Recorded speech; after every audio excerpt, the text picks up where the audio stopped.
for the arrival of the Honorable Senate President and the Senators of the Republic. Mas maaga pa tayo sa 3 o'clock.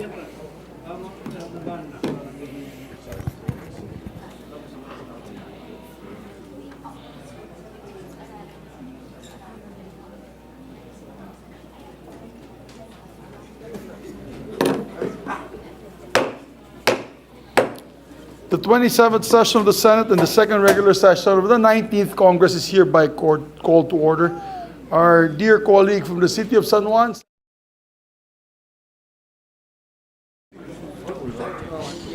Let us put ourselves in the holy presence of the Lord. Almighty God, we come before you this afternoon with a humble heart. Kami po ay nagpapasalamat para sa araw na ito na kami ay may lakas para gampanan ang aming mga tungkulin at misyon bilang likod bayan. As we gather in the remaining session days, we ask for your guidance and wisdom as we make important decisions for the betterment of our Filipino nation. Give us strength that we may continue to uphold fairness, justice, and compassion in carrying out our responsibilities and mandates, especially in deliberating the national budget, passing other important pieces of legislation, and pushing for programs which seek to uplift the lives of our kababayans. Grant us the courage to continue lending voice to the voiceless, providing hope for the marginalized in difficult times, and advocating for change for the common good. Panginoon, kami rin po ay dumudulog sa inyo at taos-pusong nananalangin para sa pagkakaisa ng bawat isa tungo sa isang matatag na lipunan.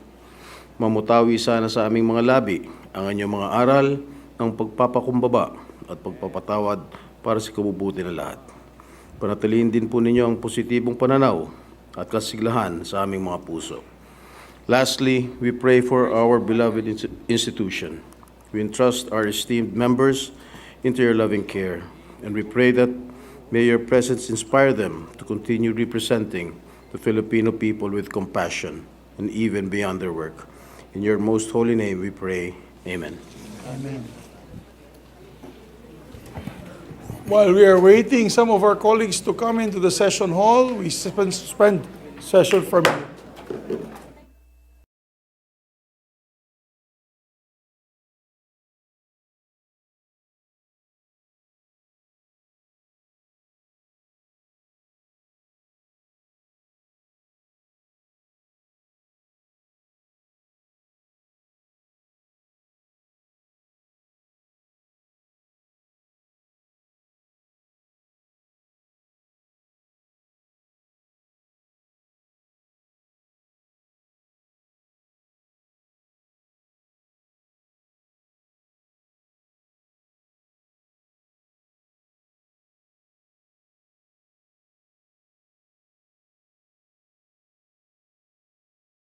Please call the roll of members.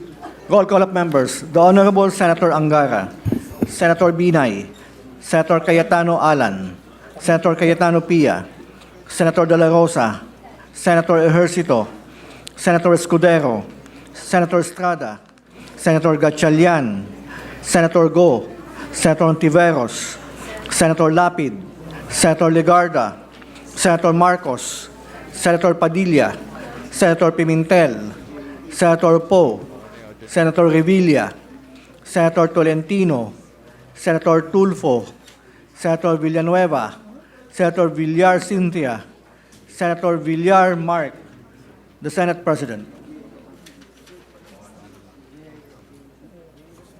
Senator Alan, with 17, I see Senator Alan there as well. And Cayetano. With 17 senators present, the chair declares the presence of a quorum. Majority Floor Leader. Yes, Mr. President. Before we proceed, Mr. President, we give honor to whom honor is due. That's what the Bible says. We wanted to acknowledge your First Lady, Mr. President. Our boss, Audrey Tan Subiri, is in the house. Thank you. She's the Speaker of my house. Speaker of the House. The real Subiri. boss, Mr. President. We acknowledge her. Together, Mr. President, we'd like to acknowledge some guests from the gallery. NMYL La Union Chapter, guests of Senators Gatchalian and Ejercito. They're all here. We welcome them in this August chamber. The board member, Joy Ortega from the 1st District of La Union.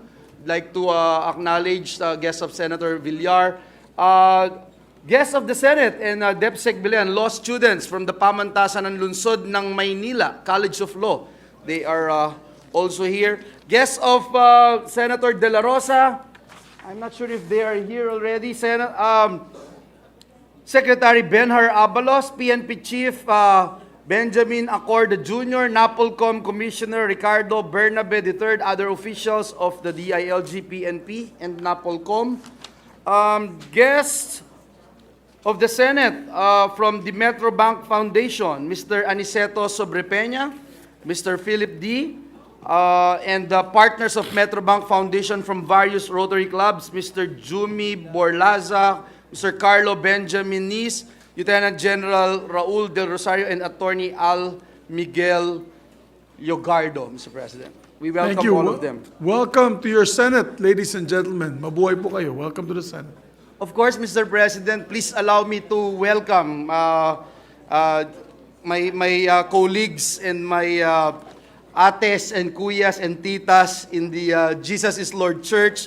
We have with us Pastor Doming Rivera, Congressman Doming Rivera of Sibac Party List, Pastor Alex Garcia, Pastor Virgie Hernandez, Pastor Dino Tobias, Pastora Menchi Tobias, Pastora Amor Adela, Rani Adela, Pastor Adi Asi, Pastora Julie Asi, and Pastor Noel Kasimpoy of the Jesus is Lord Church. Yes, welcome to the Jesus is Lord Church, to your Senate. Welcome po. Mr. President, 3 of those pastors, 3 of the 15 students who started the Jesus is Lord Church, Mr. President, literally took care of me when I was growing up, Mr. President. Just I to know put that on we're happy record. that they're here with us today. Thank you, Senator Mr. Cayetano is We're happy that they are here and we blame them for whatever shortcomings our majority floor leader has. It's just a joke po. Mahal na mahal namin ang aming majority floor leader and we thank you for raising him. Mr. President, may yes, I? please. Our distinguished colleague from Taguig is recognized. I am certain the record will show that I am late. I am not marked present. But may I just say that you cannot enter the Senate unless you walk 100 to 200 meters away from the gate. So I walked, Mr. President. I'm not asking for special consideration, but I think we need to, traffic happens everywhere, but it's the first time in my 19 years since I became a senator that I had to walk inside because it was not moving, like not moving at all. So can we just address that, because whether it's senators or our guests, siguro naman we should also be an example in traffic management, and medyo hindi talaga na-manage. For the record, Mr. President. Yeah, thank you for that information. We didn't know we were indoors the whole time. We'd like to address the OSA to please handle that. I guess sabay-sabay kasi we had the CA hearing, we had budgets of 2 departments here at the same time. But Maybe Mis- what we can do, yes. But Mr. President, I did not see any traffic management person, and when they saw me walking, takbo silang lahat. So wag naman ganon, hindi naman kailangan na maglakad ang senador doon para mataranta tayo, 'di ba? Even our guests should be Yes. afforded those little courtesies naman, no? Baka na late sa hearing, mapagalitan pa ng senador, kawawa naman, and yet the traffic honestly was caused by the guests or the Yes. employees or basta people attending Senate events, Mr. President. Thank you. Yes, thank you. We appreciate that. We're instructing the Senate Secretary to act on that matter. And the reason why we started early, Your Honors, today is because there were some complaints of some of our senior members in age that we are always late. The reason why we are late is actually the request of the different chairpersons who want to extend their hearing. It is not because we are not doing our job. It's not we are sleeping on the job. It's just like the last time, Gibo Teodoro's hearing on the CA ended at 3 o'clock. And many other requests of our colleagues, like the executive session of the intelligence groups, that we had a hearing upstairs in the Senator's Lounge. So it's not because we're sleeping on the job. It's because we're very busy. But with that, I commit that we will start on time at 3 o'clock. Fair warning to all that we will start at 3 o'clock. Maraming salamat, Majority Leader. Thank you, Mr. President. Mr. President, we will dispense with the journal later on and proceed with the reference of business later, Mr. President, at a later hour. May I move that we consider at this juncture proposed Senate Resolution number 803. This is the resolution congratulating and commending the Jesus Lord Church worldwide. So move, Mr. President. There being no objection, motion's approved. May we ask our colleagues to settle down, please? As Yes, we're Mr. going to give President. honor to the JIL Church through this resolution. Ask for a minute suspension, Mr. President. Session suspended for 1 minute.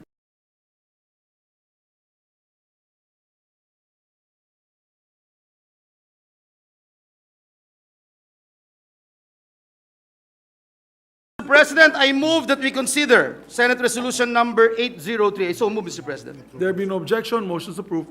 Mr. President, to sponsor the measure, I move that we recognize the distinguished gentleman. Before we do, May let's we ask the recognize Secretary General to read the title of the measure, Mr. President?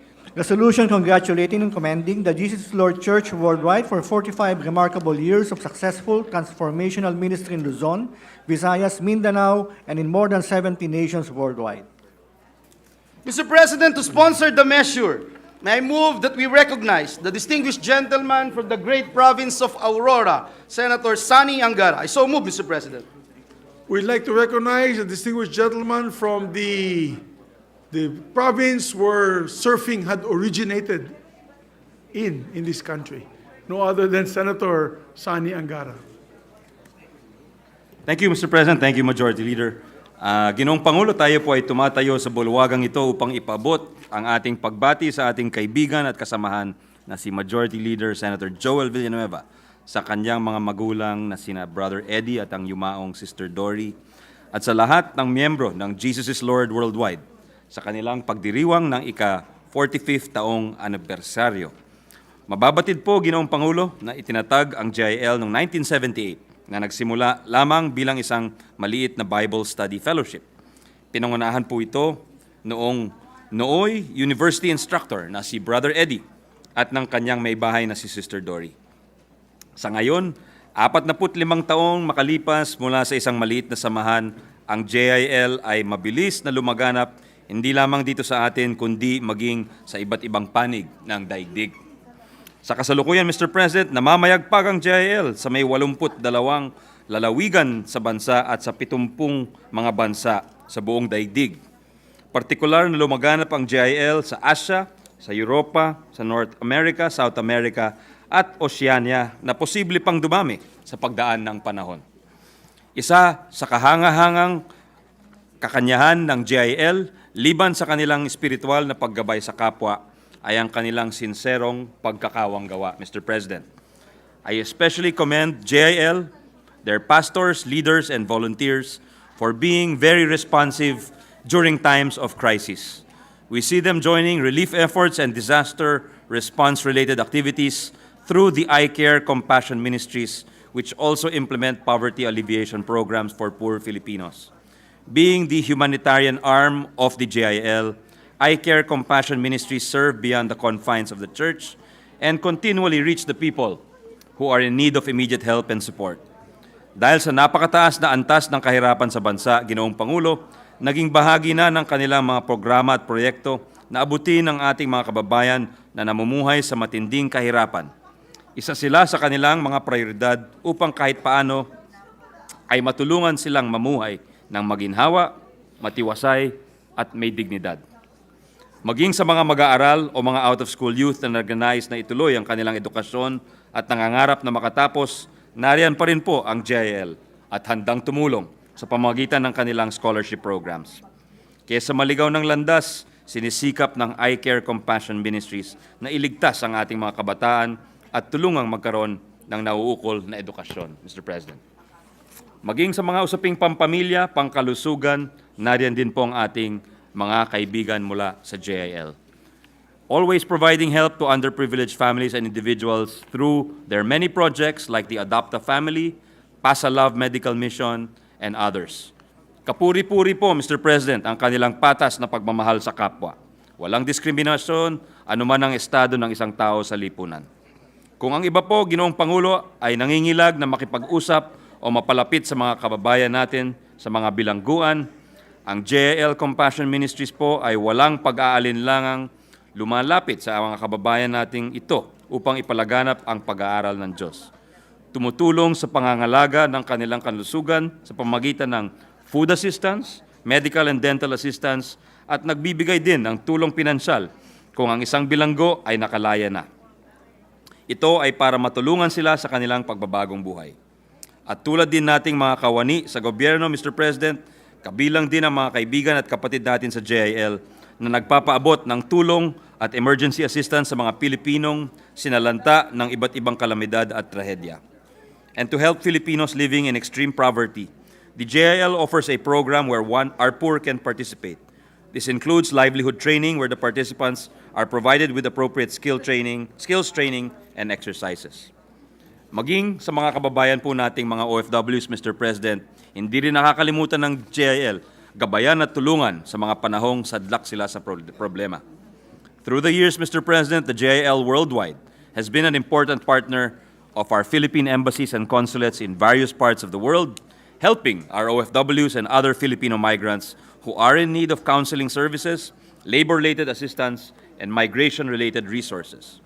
Ginoong Pangulo, sa napakaraming kabutihang nagawa at patuloy na ginagawa ng JIL, nararapat lamang na ibigay natin sa kanila ang isang espesyal na pagkilala, kaakibat ang isang taus-pusong pasasalamat sa kanilang mga kahanga-hangang pagmamalasakit sa kapwa, sa kanilang walang pinipiling pagtulong at pagmamahal. Sa kanilang ika-45 anibersaryo ngayong taon, nararapat lamang po na ipaabot natin sa kanila ang isang sinserong papuri at recognition. Salamat po, Mr. President, and mabuhay po ang Jesus is Lord worldwide. Majority Leader. Thank you, Mr. President. Thank you, Senator Angara. Next to co-sponsor but before, Mr. President, I move to recognize the next speaker, Mr. President. Senators Binay, Go, and Gatchalian would like to just insert into the records their co-sponsorship speech. Yes, Just we want to take put note- that on we record. take note of that Thank you, Mr. manifestation. President. Next to co-sponsor the measures, the gentleman from the province of Bohol and Davao, no other than Senator Ronald Bato de la Rosa. I move that he be recognized. Our Mr. President. distinguished colleague from Mindanao and the Visayas, Senator Ronald Bato de la Rosa is recognized. Thank you, Mr. President, Majority Leader. Mr. President, my distinguished colleagues, ladies and gentlemen, magandang hapon sa inyong lahat. I rise today to co-sponsor PS Resolution number 803, congratulating and commending the Jesus is Lord Church worldwide for 45 remarkable years of successful transformational ministry in Luzon, Visayas, Mindanao, and more than 70 nations worldwide. Thomas S. Monson, a great Christian leader, once said, "Miracles are everywhere to be found when faith replaces doubt and when selfless service eliminates selfish striving. The power of God brings to pass His purposes." The Jesus is Lord Church worldwide is a non-denominational Christian church founded in 1978 by Pastor Eddie Villanueva. The church has grown exponentially since its founding and now has thousands of members within and outside the Philippines. Mr. President, 45 years is no easy feat to maintain the commitment to become like the Savior, Jesus Christ, to help the needy and lost, to mourn with those that mourn, and stand with those who are in need of comfort. Indeed, it will take more than just a miracle to strive and help one another to be better individuals and Filipinos. Ganon po ang pinapakita ng Jesus is Lord Church worldwide. Regardless of religion, kapag ang isang tao ay namumuhay sa kabutihan at pagmamahal, mas gaganda ang mundo na ito. Katulad po ng nakakaalam ng nakararami, madami na po silang natutulungan sa kanya-kanyang komunidad, counseling services, labor-related assistance, migration-related resources, at madami pang iba. Truly, we are witnessing a miracle of selfless service. In line with this, I support the adoption of Resolution number 803, congratulating and commending the Jesus is Lord Church worldwide for its 45 remarkable years of serving others, modeled on Christ's example.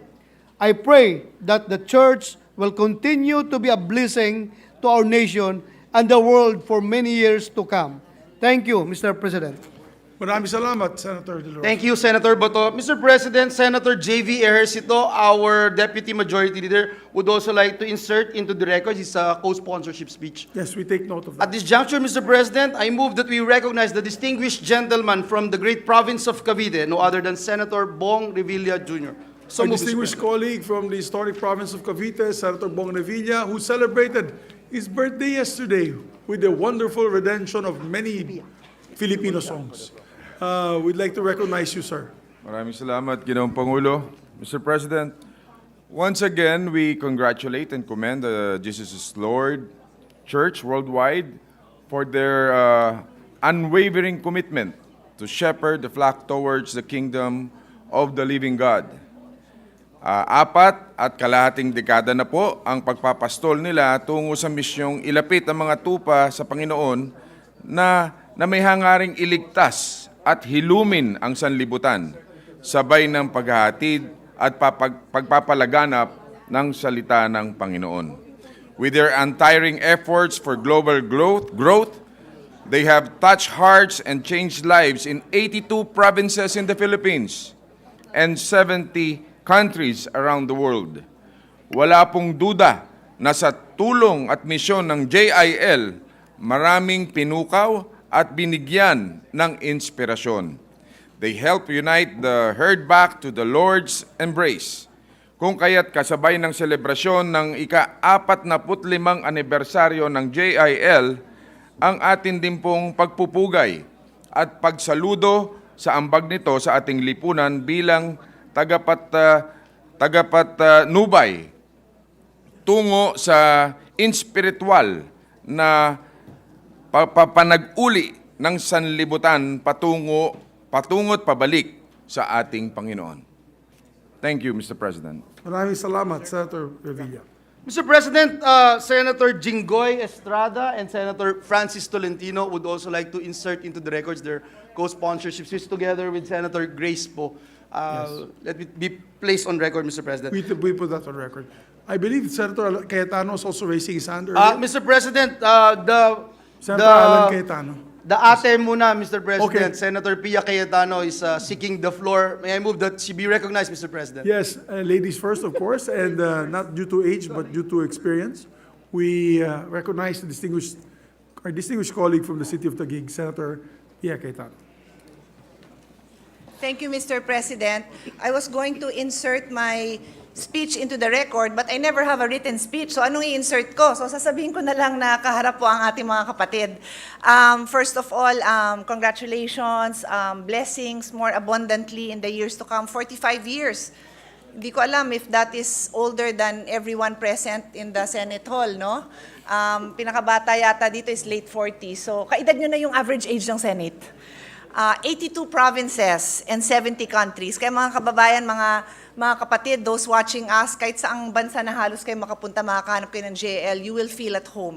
You will feel the love of Christ and the Filipinos wherever you are. Usually may Pilipino, pero meron din foreigners, and thank you for sharing the gospel all over the world. Mr. President, Jesus asked his disciples to lead with humility. When we rebuke with love. When we judge with compassion. And when we lead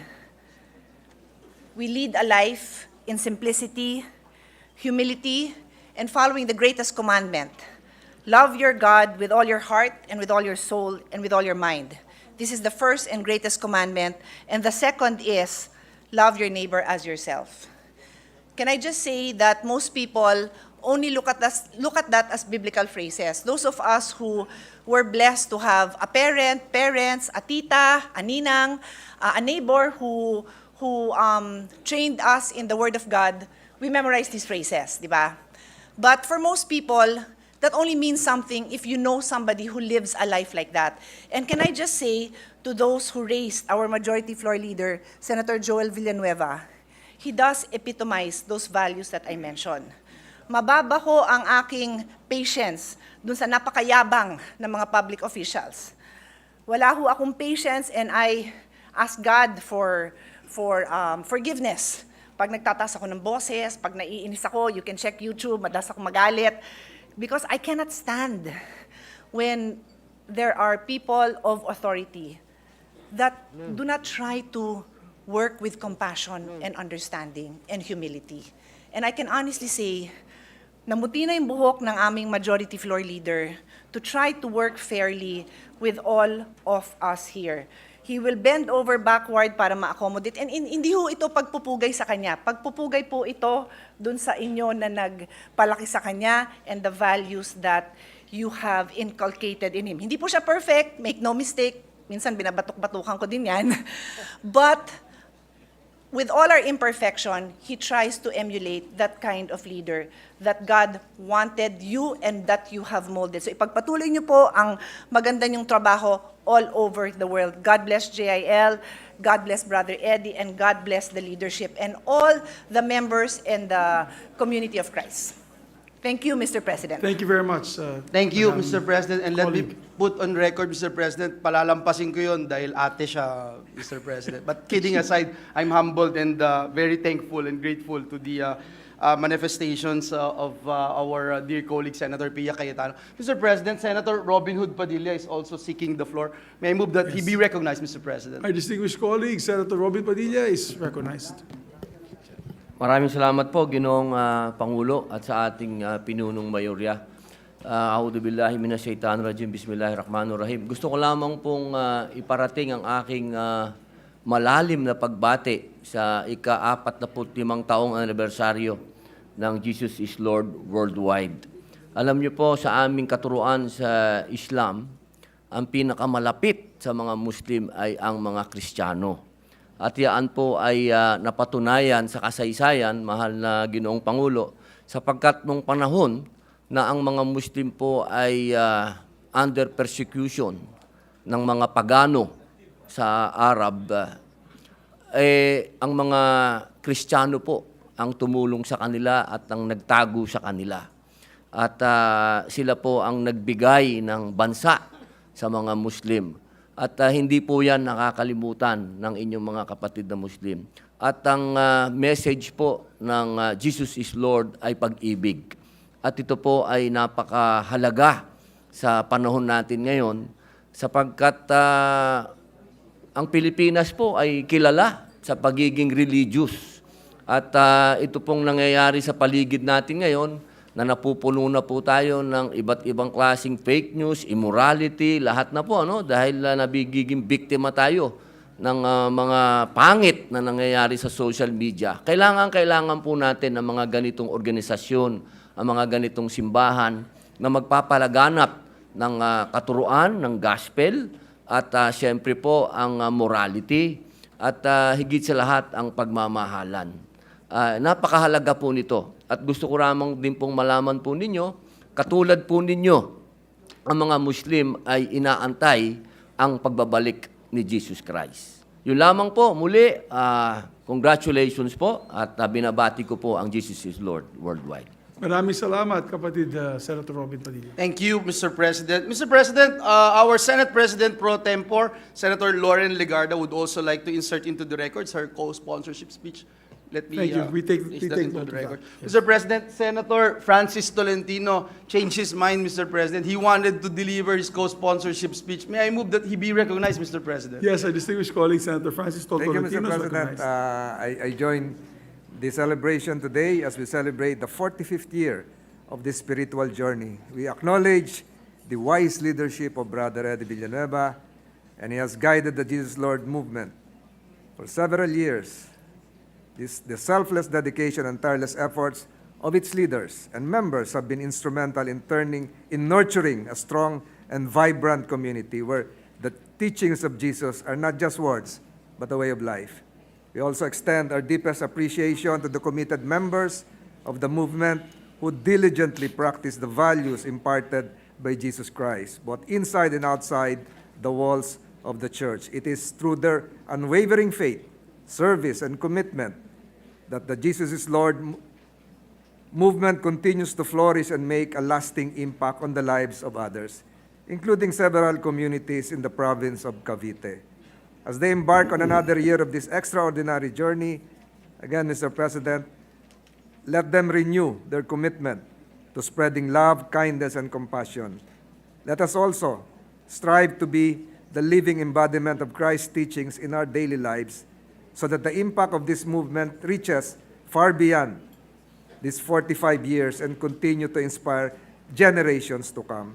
May the Jesus is Lord movement continue to grow and strengthen, acting as a beacon of hope, love, and faith for all of us. Thank you, Mr. President. Thank you very much, Senator Tolentino. Thank you, Mr. President. Last but not the least is the gentleman from Taguig and Pateros, City of Taguig and Pateros. I move that we recognize, Mr. President, our brother in Christ, Senator Alan Peter Cayetano. Our distinguished colleague, Senator Alan Cayetano, is recognized. Mr. President, if we look at the book of Isaiah, may nakalagay po doon, you are our God, you are our King, you are our lawgiver, you are our judge. Kung sasabihin mo sa isang tao yon, sasabihin mo diktatorya. Kasi hindi pwedeng judge, lawmaker, prosecutor, presidente, executive, legislative, judicial in one. No? But the kingdom of God is perfect. God is perfect. That's why governments try to emulate, try to bring that kingdom here on earth. Kaya nga sa Lord's Prayer, it's thy kingdom come in heaven, di ba, here on earth as it is in heaven. Kasi perfect yung pagpapatakbo doon. Why do I mention this? Because we're not perfect. We try to have a system na nakahiwalay yung executive, legislative, and judiciary, but still may imperfection kaya ka may media, no? Yung fourth estate. But to many, many Christians around the world, you also need prophets. And this is what Brother Eddie is to many people, a prophet to the nation. A prophet, in a sense, is like the media because he has to say things that are from God that not necessarily gustong pakinggan ng mga gobyerno na yon. So I remember the time na sobra ang corruption, Brother Eddie speaks out. There are some contemporary issues na very sensitive, but it is not the words of Brother Eddie. It is the words of God that he has to speak out. But come to think of it, if Brother Eddie was here or any one of the millions of JL members around the world, they will not ask us to glorify them. They will tell you, one, give all the glory to the Lord Jesus Christ. And number two, Brother Eddie will share the word with you. So, since last na rin po ako, maybe I can speak a little bit for Brother Joel. As Majority Leader, siguro hindi na siya babate sa JL. But kanina, binibiro ko po si Senator Bato. Sabi ko, sobra namang aral mo. Kasi nakita ko sa DFA, nag-aaral. Pagdating dito, inaaral yung speech niya, basa pa nung text. But siguro po, kung nandito si Brother Eddie, baka tinabihan tayo isa-isa at tinanong, kilala mo ba ang Diyos? Do you have a personal relationship with the Lord Jesus Christ? Do you know His kingdom? So siguro in honoring their 45th year, let's get to know what they're about. And again, yun po ang naniniwala kong lalabas sa bibig ni Brother Eddie.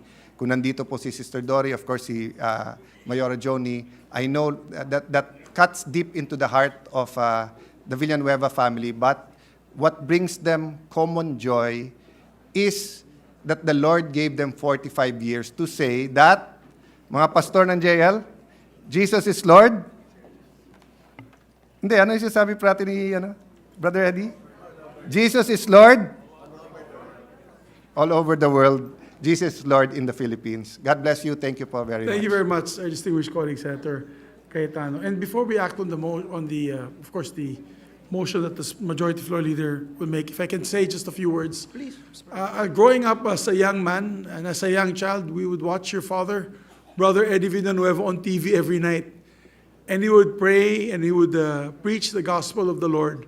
And every night, it was always a calming, warming voice to listen to. Especially when he asks you to pray with him. At nagdadasal po siya para sa ating mga kababayan. Imagine how many lives he has saved by somebody distraught opens the TV and listens to his calming and healing voice. And I salute all of you for continuing to be champions of morality and faith, even up to this day. Minsan tayo, nagsasabi tayo, Kristiyano tayo, Katoliko tayo, pero minsan nawawala tayo bumapasok tayo sa dilim at nawawala po tayo sa ilaw. But the Jesus is Lord movement continuously maintains being a champions of faith and morality, and I salute all of you for that. Kaya mabuhay po kayo. May God continue to bless your organization and, of course, all the members of this wonderful ministry. So, my dear colleague, it will be an honor for me to approve the next motion that you will be making. Yes, Mr. President. Thank you so much. I'm speechless, Mr. President, and humbled at the same time. I give honor and glory to God. Mr. President, no other member wishes to interpolate or propose any amendments to the measure. I move that we adopt proposed Senate Resolution number 803, subject to style. I so move, Mr. President. There being no objection to the motion, proposed Senate Resolution number 803 is hereby adopted by the Senate. Thank you, Mr. President, and may I also move that all members of the Senate be made co-authors of this resolution. So move, Mr. President. With that, we take note and approve the motion of the majority floor leader. Thank you, Should Mr. we President. have a 1-minute suspension? Should we do it later, Mr. President? Or? Okay, let's do all the resolutions first. Yes, Mr. All right. President. Mr. President, at this juncture, before we proceed, may I just be allowed to acknowledge some guests from the gallery, guests of the Senate, because I'm sure all of us would be so happy to see the family of the late Senator Edgardo Angara, the family of our dear colleague, Senator Sani Angara. We have with us Tita, Ma'am Gloria Manalang Angara, Miss Ana Angara, Miss Katcha, Gloria Lopez Vito. We welcome the family of Angara, Mr. President, in this August chamber. Also with us, Mr. President, is the President of UP, President Angelo Jimenez, and for UP President Emerlinda Roman, former CHED Commissioner Cynthia Bautista, UP officials, Dr. Leo D.P. Cubillan, Attorney Abraham Acosta, Dr. Tolentino, Dr. Paragas, and Executive Director Edgardo Atanasio. We welcome all of them in this August chamber, Mr. President. Yes, welcome to your Senate, and it's nice to see Tita Gloria in high spirits together with the Angara family. As many of you know, Tito Ed Angara was a mentor to all of us. Me in particular, I'm very proud of that. He was my mentor in the Senate. Same here, Mr. President. Yes, thank you, Mr. President. At this juncture, may I move that we consider proposed Senate Resolution 812. This is the resolution congratulating the University of the Philippines President Edgardo Angara Fellowship awardees. I so move, Mr. President. There being no objection, motion is approved. Thank you. Thank you, ask Mr. the President. May I ask the Secretary Secretary to read the title of the measure? Resolution congratulating and commending the University of the Philippines President Edgardo J. Angara, UP PEJA Fellowship awardees. May I be recognized, Mr. President, to sponsor the measure? Yes, our distinguished colleague, Majority Floor Leader, is recognized, Your Honor. Thank you very much, Mr. President, esteemed colleagues. It is my honor and privilege to sponsor proposed Senate Resolution number 812, giving recognition and commendation to the awardees of the recently relaunched University of the Philippines President Edgardo J. Angara Fellowship Awards, or UP PEJA Fellowship Awards. Mr. President, the UP PEJA Fellowship Award was established on September 29, 2008 by the UP Board of Regents to promote high-level policy discussions and research on topics that addresses national development goals and initiatives, including fiscal, budget, and financial studies, politics, public administration, good governance, employment policy, and job creation. Nito pong 2023, muling inilunsad ang UP PEJA Fellowship Award para suportahan ang mandato ng Second Congressional Commission on Education o EDCOM 2 na aralin at suriin ang sektor ng edukasyon ng ating bansa at magbigay ng rekomendasyon sa mga reforma na kanilang ipinapatupad upang mas mapataas pa ang kalidad ng edukasyon sa ating minamahal na bansa. Mr. President, the UP PEJA Fellowship Award is given to members of the academe, researchers, and scholars in the Philippines or abroad who have distinguished themselves in policy research and has shown leadership potential, experience, and most importantly, commitment to service and improvement of the education sector. For the relaunch of the award, a total of 19 research proposals by 23 distinguished individuals in their fields have been selected. The fellowship will last for 1 year, in which time the fellows will conduct research on the priority areas identified by EDCOM2.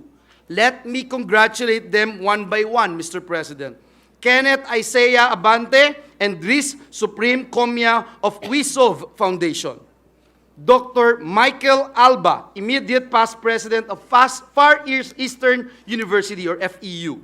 Dr. Clive Argeles, assistant professional lecturer at the De La Salle University, and Joel Pauline Mendoza, education specialist consultant at World Bank. Dr. Lisa Grace Bersales, professor at the UP School of Statistics. Dr. Krista Danielle Yu, Associate Professor at the DLSU, and Dr. Michael R. Cabalfin of the Philippine Institute for Development Studies.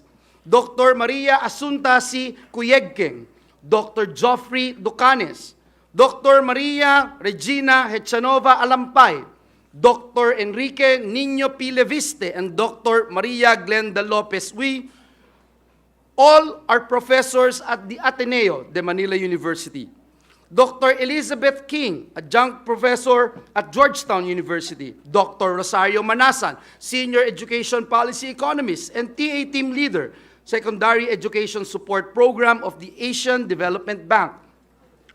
Caroline Medel Año Nuevo, former education unit of the UNESCO Regional Office for Southern Africa. Dr. Dina S. Ocampo, professor at the UP College of Education.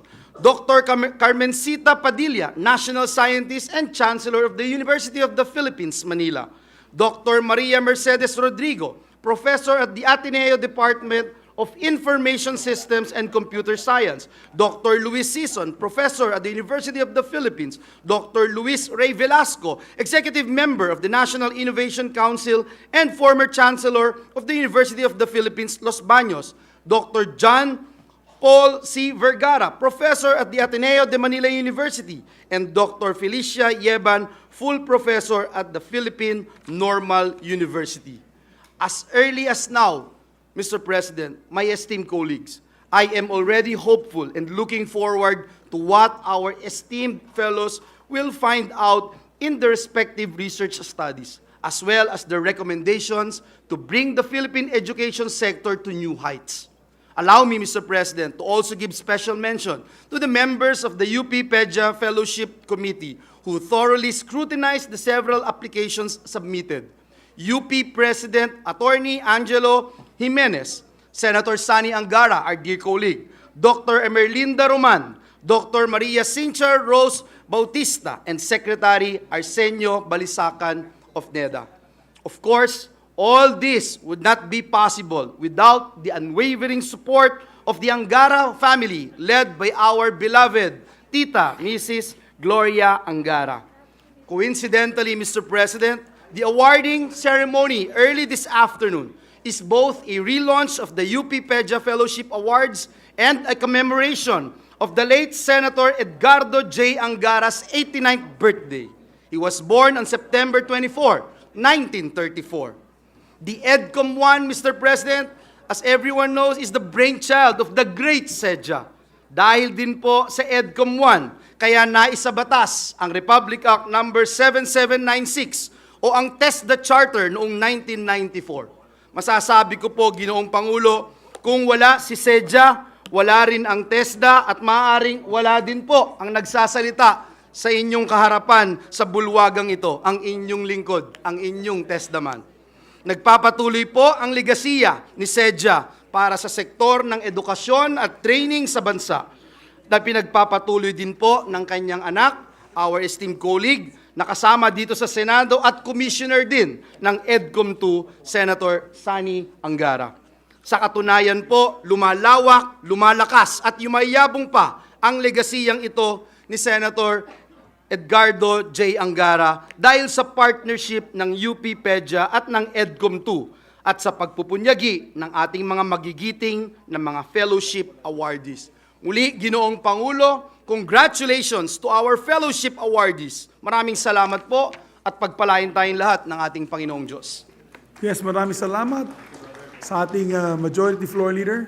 Mr. President, Senator Pia Cayetano would also like to co-sponsor the measure. I move that she be recognized, Mr. We'd like to President. recognize Senator Pia Cayetano of the City of Taguig and Pateros. Thank you, Mr. President. Mr. President, I'd just like to greet in the audience Tita Baby. It's so nice to see you. And of course, from the UP family, President Gigil Jimenez, our UP Chancellor and National Scientist recently awarded. I have a resolution for you, which I hope we will be able to sponsor soon as well, Carmencita Padilla, former President Roman, and the rest of the UP family. I'd like to start my short sponsorship speech with the background of why we are here today and why we actually have this fellowship award. In the law profession, the late Senator Angara is obviously known as a lawyer, a very good lawyer. In the academe and in UP, he's obviously remembered as the UP president. He's actually my kabatch. He became UP president when I became a freshman, batch 81. And of course, as I said, in the academe, he's also known as the chairman of the Senate Committee on Education, and later the sponsor of many landmark education laws. I am not aware that the late Senator Angara was particularly athletic, but he was a major, natatawa si Sunny, I don't know if it's for a different answer, but the son is, okay, to be clear, the son is. Mythical 5. But you break my train of thought, Majority Floor Leader. I'm not aware that the late Senator Angara was particularly athletic, but he was kumbaga sa mga NFL and NBA, kulang na lang is he owned a professional team. And if he was still alive, I'm sure the Senate team will ask him to sponsor them, but that would be way beneath him, no? He was instrumental, and this is all from memory lang, dear colleagues. He was instrumental in bringing Real Madrid to the Philippines to train our football players. They went as far as Baler, and then he invited me to bring football players to meet them as well. He worked very closely with the Tan family to push for football in the country, and we can see the results now.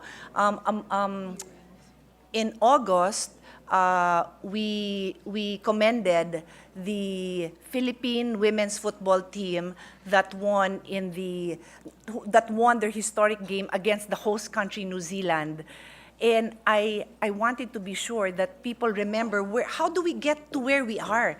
Well, that happened decades ago with the likes of the late Senator Angara, with that vision to bring sports, football in particular, to the Philippines and to support it. I'm going to mention a few other things that many of you might think are unrelated, but bear with me because I'm the chairman of the Senate Committee on Sustainable Development Goals, Innovation, Futures Things, and it's my job to thread things together. So, as I said about athletes, during my sophomore year, we became the first, no, not the first, sorry. During my sophomore year, we became the champion of the UP volleyball varsity in the UAAP. Hindi pa po nauulit yun. So kailangan pa payata ng another sedya. Excuse me, Senator Angara Jr. Hindi pa ho naulit yun. So how many years has that been? 30 plus years. We have not had a UP volleyball champion. We were the last batch, and I fondly messaged it in our group during the birthday of the late Senator Angara a few days ago that in return, we got a photo ops with the president, which is a big deal for a student, student athlete. We got a photo ops as athletes, naka-shorts and jogging pants lang kami, nagdamit po ako nun. And then we were awarded with a free tuition of 400 pesos for one SEM. So, ang layo nang narating natin kasi ngayon free tuition na lahat eh. Pero for the athletes, that's a big deal to be recognized and to have free tuition for one SEM. So Sedja was also not a scientist, and correct me if I'm wrong, did he invent anything, Senator Angara? Hindi naman, ano? Was your father a scientist? Diba? Not that I know of, diba? Tita, I'm not aware that he was a scientist. He was not a scientist, but he chaired the Congressional Commission on Science, Technology, and Engineering, and he also pushed for so many measures that would support scientists.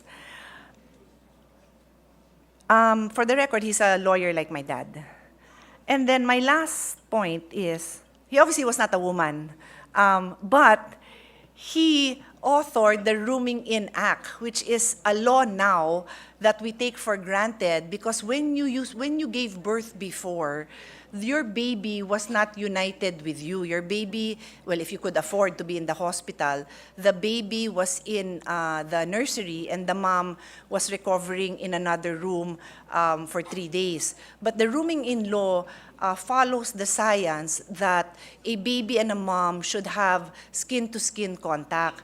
So here's a man, not a scientist, not a doctor, he's a lawyer, but he sponsored this bill. This means a lot to me because at that time, there were less women in the Senate. In fact, there may have been one. Was there? I'm not even sure, but was there a time that there was no woman in the Senate during his time? Maybe. But he sponsored this bill that helps women and mothers like me. And then years later, one of my first bills was a bill that further promoted breastfeeding. And he kindly educated me in the nuances of bill making, improving my law, but still ensuring that the foundation of that law, which was the rooming in law, was incorporated.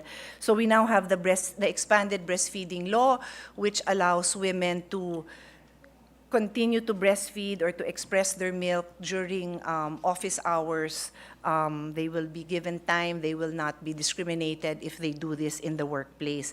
And there's still much to be done there, no? Whether in government offices or we have a breastfeeding room here, by the way. And sa secretariat natin, I wanted that there's a sign so that if a breastfeeding woman comes as a resource person, alam nila that meron. Parang wala na yata sa baba.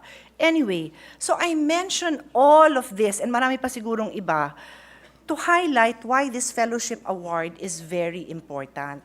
Because we need thinkers who can piece together the different problems of society and ideally hand it to the EDCOM 2 in a silver platter, in easily digestible pieces. So that we can make sense of the problems and really dig deep and understand what are the issues, what are the low-hanging fruits, what can we address immediately, what requires more funding, what requires Senator Angara or Senator Gatchalian to just call up somebody and get it done.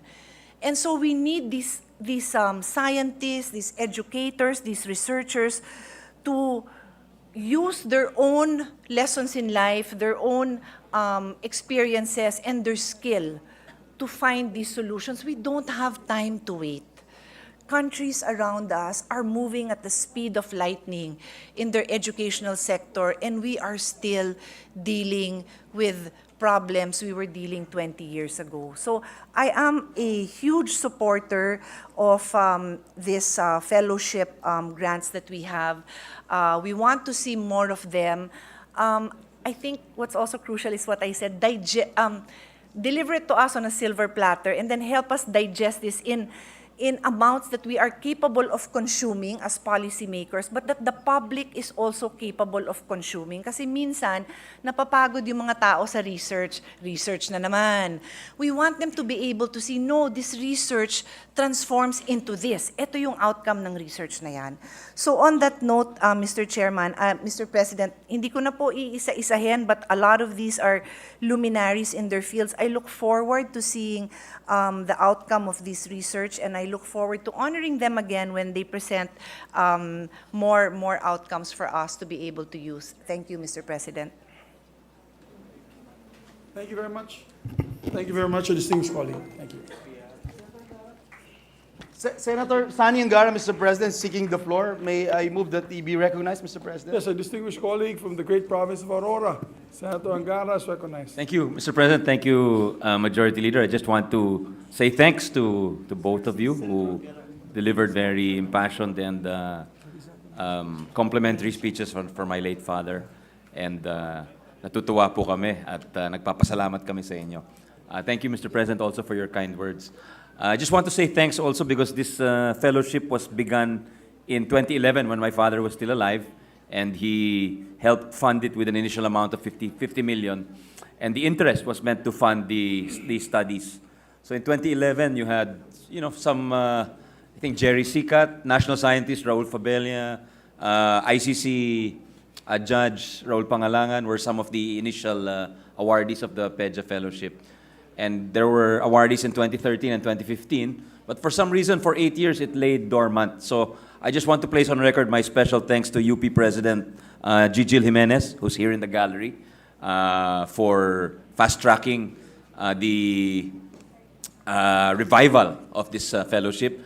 And he was helped in this endeavor by members of the EDCOM who were really working night and day with our colleagues, the chair, Senator Win, Senator Joel, Senator Pia, occasionally Senator Cheese. And Mr. President, we really thank them for pushing for this because I think the country needs it. And mahirap po yung gagawin nung binanggit ni Majority Leader na 23 na individual na will really take on yung sinabi ni Senator Pia, the task of not just research for its own sake, but research to help the country solve its most pressing and urgent problems, and not only in the educational system, but also when it comes to jobs, to our institutions. Are they still responsive to our countrymen? Nararamdaman ba sila ng ating mga kababayan na naghihirap madalas? So we are very proud of them, our awardees today, and we're very thankful for the revival. Our family is very grateful on behalf of my mother, my sisters. Nagpapasalamat po kami. And we don't want to take too much time for the plenary because we know it's our last week. So maraming salamat, Mr. President, Majority Leader, Senator Pia, Senator Win, and our colleagues. Maraming salamat po. Thank you. Thank you very much, Your Honor. Thank you. And before we act on the measure, if I just can say a few words as well. First of all, congratulations to all the to the University of the Philippines Fellowship awardees. This fellowship, of course, is named after Tito Ed Angara, who I said was a mentor to all of us. I would have never been my first term as a majority floor leader if it wasn't for Senator Ed Angara. He was my original seatmate. Now, of course, his son is my seatmate, together with Senator Joel. We're in the seatmates group. But I used to be there in front, and Tito Ed Angara used to be right beside me, and right behind me was Tito Dick Gordon, all proteges of Senator Angara. And so on my right side, as minority floor leader, was the father of Senator Coco Pimentel, Aquilino Coco Pimentel. And those were the days, Your Honor, that we really could see this passion of democracy glitter with life and with color. And so many laws were passed, not because of the synergy of all the members, but because of the father of this great fellow here, Senator Sani Angara. And that's why I'm so happy that you honored him we honored him with the fellowship in the UP, PEGA, and we're proud to be part of this day and this occasion, Your Honor.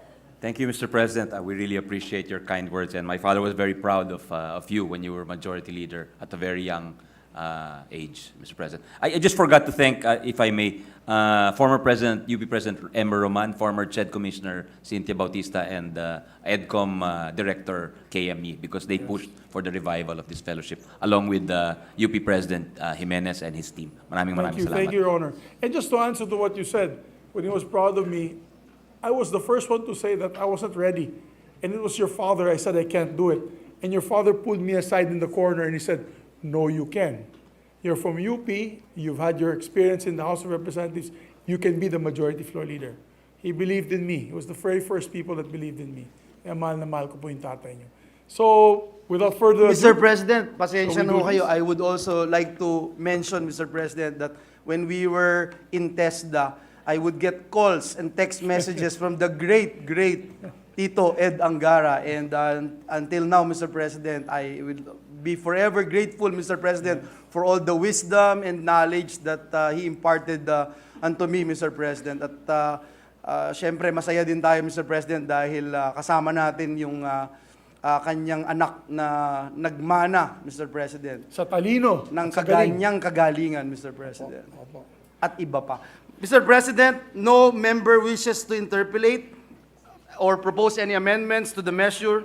I move that we adopt proposed Senate Resolution number 812, subject to stand. I so move, Mr. President. There be no objection to the motion of the majority floor leader. The Senate hereby adopts proposed Senate Resolution number 812. Congratulations. Thank you, Mr. President. And Mr. President, may I move that all members of the Senate be made co-authors of this resolution? So There move, being Mr. no President. objection, the motion is approved. All members are made co-authors. Thank you, Mr. President. Mr. President, at this juncture, may I move that we consider proposed Senate Resolution number 724, taking into consideration proposed Senate Resolution numbers 741, 779, 782, 792, 805, and 808. This is the resolution honoring and commending the awardees of the Metrobank Foundation. I so move, Mr. President. There being no objection, motion is approved. May we ask the Secretary to read the title of the measure? Resolution honoring and commending the awardees of the Metrobank Foundation Outstanding Filipinos of 2023. My dear colleague, may I make an appeal to our colleagues in the Senate? I have to leave in a bit because I'll be given a doctorate in honoris causa, doctorate of I was public about to administration congratulate you, Mr. by President. PUP, and they're waiting in the PICC. But I cannot miss the photo opportunity with these three Yes. groups that are here today. Maybe we can allow, if with the permission of our colleagues, Senator Sani Angaro to give the sponsorship speech for the Metrobank awardees. Senator Jinggoy, Mr. President, will Yes, deliver. but at least we'll have one. Yes. Then we can approve it. And then when we have the photo opportunity, when everybody comes back, continue with the sponsorship of the measures for Metrobank awardees. We cannot diminish the, and not proclaim what these good gentlemen and women have done for our country. So Yes, that's my Mr. appeal. President. Thank you. And again, Mr. President, I'd like to place on record our advance congratulations to you, but you already spilled the beans, Mr. President. Mr. President, at this juncture, may I move that we recognize the sponsor of the measure, Senator Jinggoy Estrada. I so Our move, distinguished Mr. colleague President. from the city of San Juan, who was a shining light last night in the festivities of Senator Bong Revilla with his rendition of several Filipino Tagalog songs. Daw, sample. Oh, yeah. Mamaya sa loob ng lounge magsasample yan. Is recognized, Senator Jingo Estrada. Thank you, Mr. President. Mr. President, esteemed colleagues, good afternoon. Lately, we wake up disheartened to hear stories of civil servants involved in wrongdoings or misconduct. While there are those labeled as scalawags, the vast majority of civil servants take their responsibilities seriously. These individuals, who begin each day with a sense of duty and a deep understanding of the public trust vested in them, are the unsung heroes of our government. The 2023 Metrobank Foundation Outstanding Filipinos are no ordinary individuals. They go above and beyond their call of duty, and their accomplishments and community involvement have created a lasting positive impact on our society. Mr. President, this year's awardees, who joined the ranks of 675 Metrobank Foundation Outstanding Filipinos since 1985, have dedicated their lives to serving our country in various fields. Each one of them has made significant contributions that have touched the lives of countless individuals, families, and communities. In our educator awardees, Mr. Rex Sario, Mr. June Elias Patalinghog, Mr. Edgar Durana, and Dr. Jovelyn De Losa, we witness the power of knowledge and mentorship as they shape the minds of our future generations, instilling in them the values that will guide them to become responsible and compassionate citizens. One common thread among this year's outstanding law enforcers is their exceptional commitment to duty, characterized by a trailblazing spirit and genuine dedication to uplifting their community. Police Colonel Renel Sabaldica, a transformational leader for innovative law enforcement and community development within the Philippine National Police, empowered his colleagues to achieve radical reforms and facilitated the procurement of new infrastructure and equipment to improve the working conditions of fellow policemen. PNP's vanguard of police integrity, Police Major May Ann Cunanan, paved the way for stringent anti-scalawag operations within their ranks, eventually leading to the formation of the Integrity Monitoring and Enforcement Group. She also advocates for LGBT rights. Police Chief Master Sergeant Dennis Bendo, dubbed as the Manila City's police mentor for out-of-school youth and children in conflict with the law, led the establishment of the Angguro Kong Police Mobile Library to provide education and sustenance to juvenile delinquents. He also collaborated with the Department of Education on the Manila Police District's alternative learning system for indigent individuals, out-of-school youth, and children in conflict with the law. As for our awardees from the military sector, they are prime examples of highly motivated, competent individuals and agents of meaningful reforms and national development. Lanao del Sur's Peace and Youth Empowerment Sentinel, Staff Sergeant Danilo Banquiao, successfully mobilized and empowered the youth as active peace partners and advocates within their localities. He also organized efforts for former violent extremists, surrenderies after the Marawi siege, to become third-party advocates for peace and development within Lanao del Sur. Lieutenant Colonel Joseph Bitangkur, Assistant Commandant of the Philippine Air Force Basic Military School, engages the youth as a resource speaker in the series of campus peace and development forums of the National Task Force to End Local Communist Armed Conflict, or the NTF-LCAC. He is also a strong advocate of gender equality and safety from maltreatment and harassment. Known as the Philippine Air Force's model mentor on military training, he ensured the highest standards in training and treatment of trainees. Philippine Army Colonel Joseph Jeremias Dator's knack for intelligence has led to innovative practices in intelligence operations, earning him the distinction of Officer of the Year in every office he has held. His leadership resulted in the rehabilitation of former members of the CPP-NPA, leading to an insurgency-free Davao region. Mr. President, dear colleagues, these remarkable individuals toil behind the scenes, away from the limelight, and without seeking recognition. They persevere in the face of challenges, bureaucratic red tape, and sometimes limited resources. Their dedication is a testament to their commitment to the betterment of our society. In times when trust in government institutions may waver, these dedicated civil servants are the pillars that uphold the foundations of democracy and good governance. They exemplify what public service should be, a selfless commitment to the welfare of the people they serve. We owe it to these individuals to recognize their efforts and support their work. They are the real heroes, and their unwavering commitment deserves our utmost respect and appreciation. Thank you, Mr. President. Thank you, Mr. President. Thank you, Senator Estrada. Mr. President, Senators Escudero, Go, Binay, Gatchalian, De La Rosa, Legarda, Angara, and this representation would just like to insert into the records our co-sponsorship speech.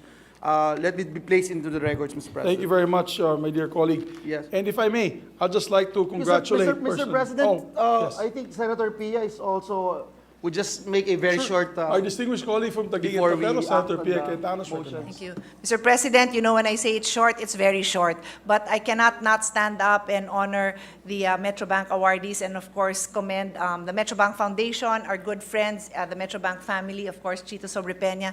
Thank you for everything you do. As I said when I honored JIL, JIL earlier, we really want leaders that will shine by example. Thank you for all your work.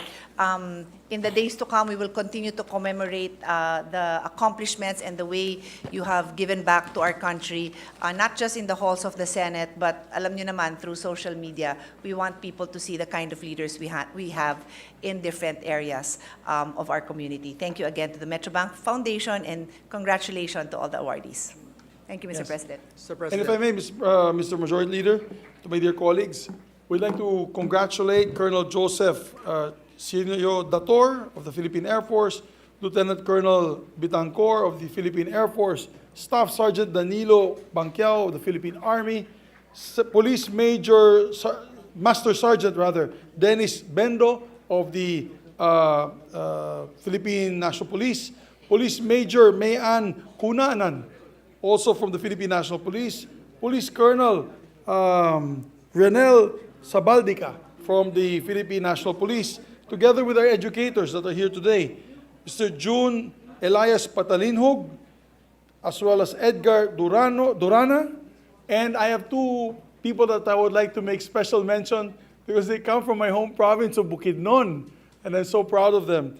Mr. Rex Sario, as well, and from the college, the Northern Bukidnon College that I founded here 3 or 4 years ago through a law, and she's a teacher there, no other than Ma'am Jovelyn De Losa, Dr. Jovelyn De Losa. Very proud of these two gentlemen, lady, as well as all the gentlemen, men and women of the armed forces and the PNP and all the educators. Mabuhay po kayong lahat.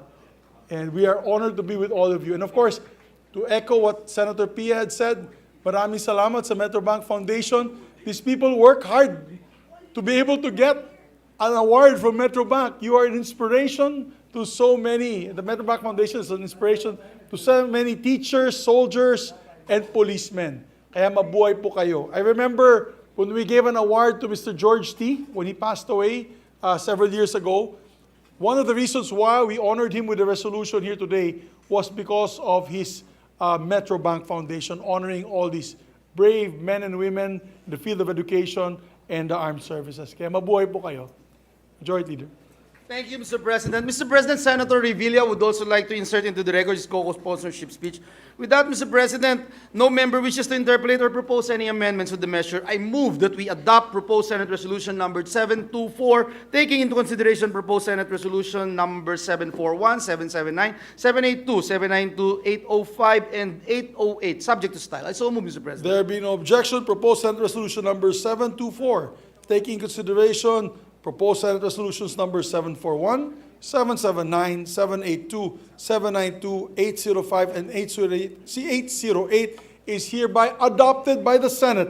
Congratulations to the awardees. Thank you, Mr. President. And may I move, Mr. President, that all members of the Senate be made co-authors of this resolution. So move, Mr. President. There being no objection, the motion of the majority floor leader is approved. Mr. President, may I ask for a minute suspension and to allow our guests to approach the podium and receive the Senate commendation. So we'll do it first by your brothers and sisters, our brothers and sisters in the JIL. JIL Church. And after which the Edgardo Angara awardees or fellowship awardees of UP, as well as Metrobank awardees. Metrobank Foundation. Yes, Mr. President. So, Thank you, Mr. President. Session suspended for 1 minute.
Thank you, Mr. President. Again, Mr. President, I would like to acknowledge our guest from the gallery, DILG Secretary Benhur Abalos, PNP Chief Acorda, NAPOLCOM Commissioner Bernabe III, and other officials of the DILG, PNP, and NAPOLCOM. Mr. President, at this juncture, Welcome to the Senate.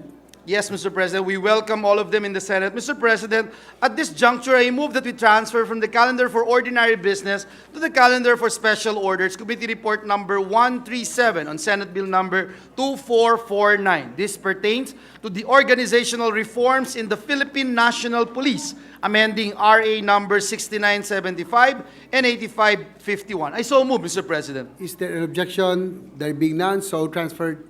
Thank you, Mr. President. Mr. President, I move that we consider Senate Bill number 2449 under Committee Report number 137 and ask the Secretary to read the title of the measure. So move, Mr. President. Is there an objection? There being none, motion is approved. Consideration of Senate Bill number 2449 is now in order.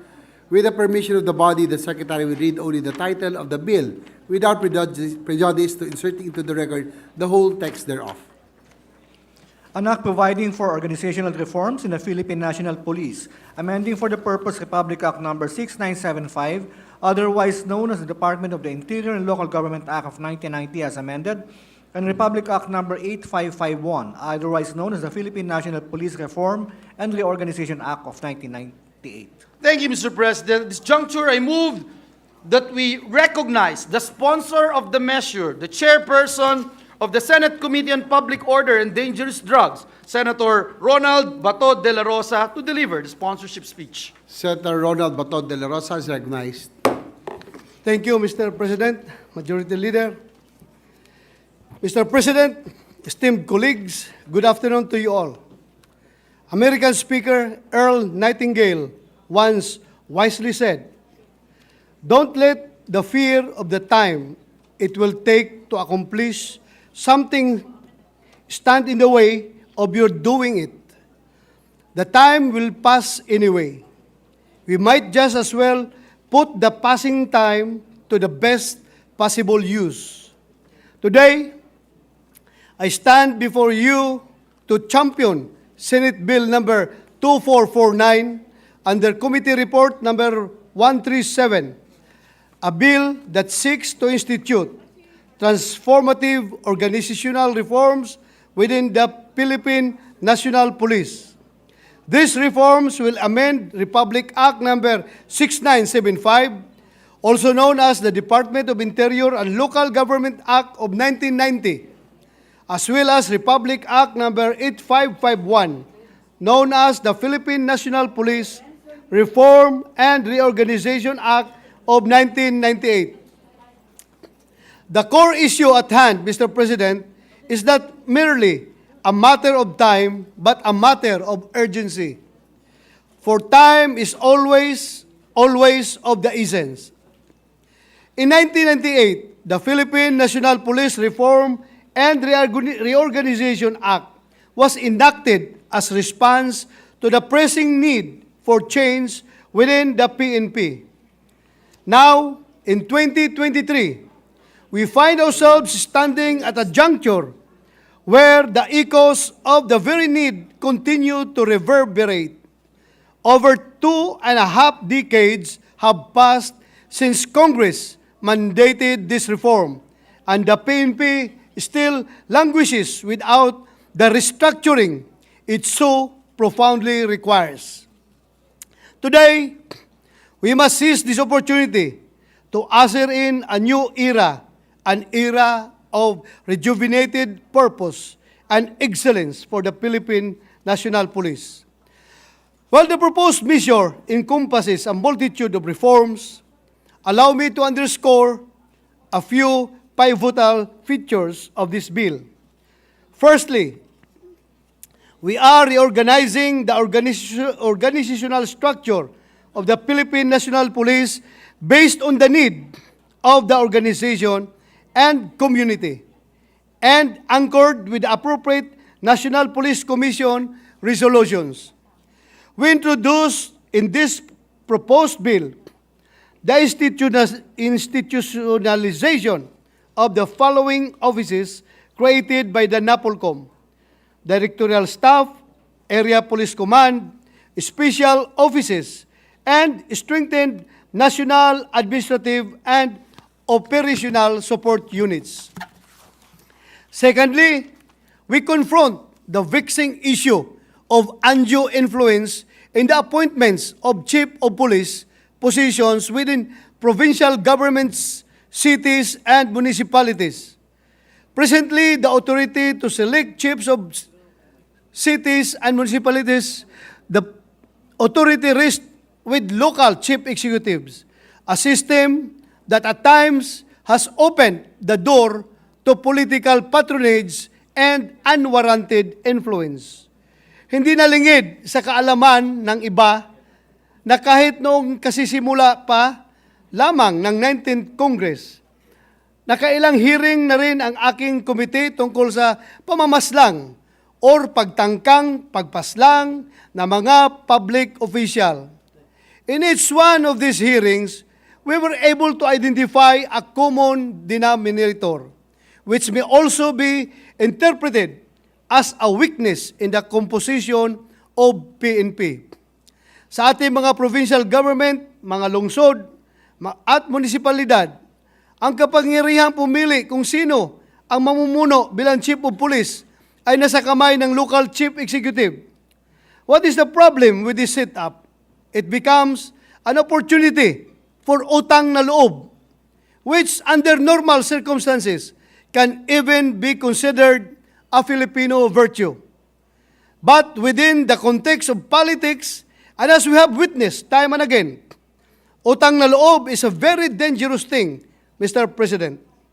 Upang tugunan ang problemang ito, nililipat ng ating panukalang batas ang kapangyarihang pumili ng chief of police. Hindi na natin ipauubaya sa ating mga mayor o gobernador. Sa halip ay lipat natin yan sa mga kamay ng PNP chief. To rectify this systemic flow, our legislation seeks to transfer the power to designate chiefs of police from mayors and governors to the PNP chief. This change represents a resolute stance in safeguarding the integrity of these appointments. Excuse me. Concurrently, we uphold the sacrosanct principle of local autonomy, ensuring that local government units retain operational supervision and control over the PNP units within the purview once the chief of police has been nominated by the PNP chief. Thirdly, we embark on the path to elevate the status and treatment of the Philippine National Police Academy and its dedicated cadets. The PNP serves as the vanguard of police education and the primary wellspring from which police lieutenants emerge. Under this legislation, cadets shall be accorded the prestigious title sorry, Mr. President. The cadets shall be accorded the prestigious title of police cadets, endowed with salaries, benefits, and emoluments commensurate with police executive master sergeant. This transformation not only recognizes their unwavering commitment, but also propels them toward excellence. Fourthly, under this measure, we align the compulsory age of retirement for the PNP with that of the Armed Forces of the Philippines, setting it at 57 years of age.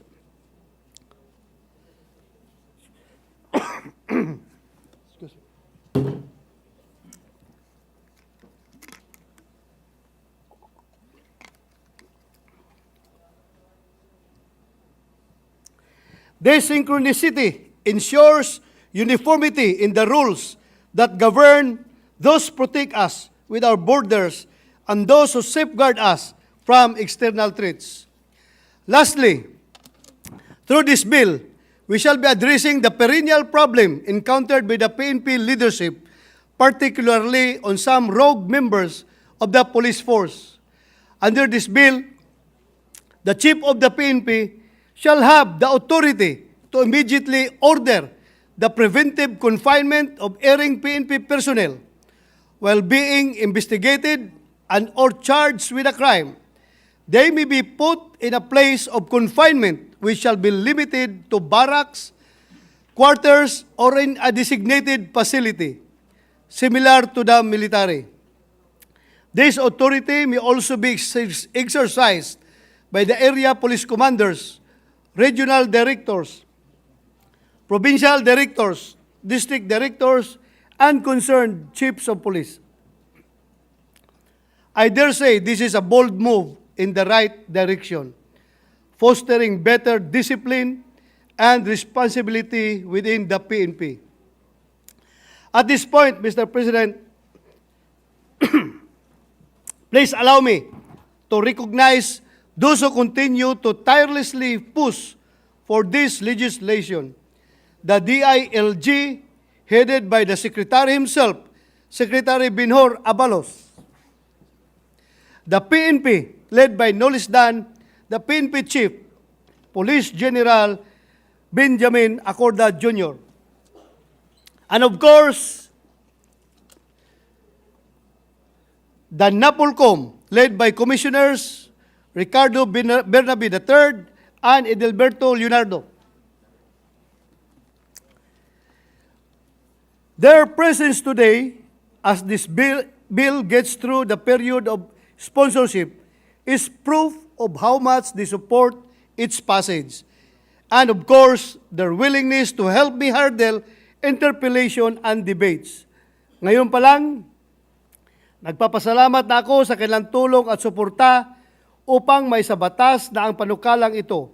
For a quarter of a century, the Philippine National Police has waited patiently for the much-needed reforms and reorganization they justly deserve. The time has arrived for decisive action, for bold change, and for unwavering commitment. Rather than dreading the onset of change, let us embrace it and embrace it as a unique opportunity.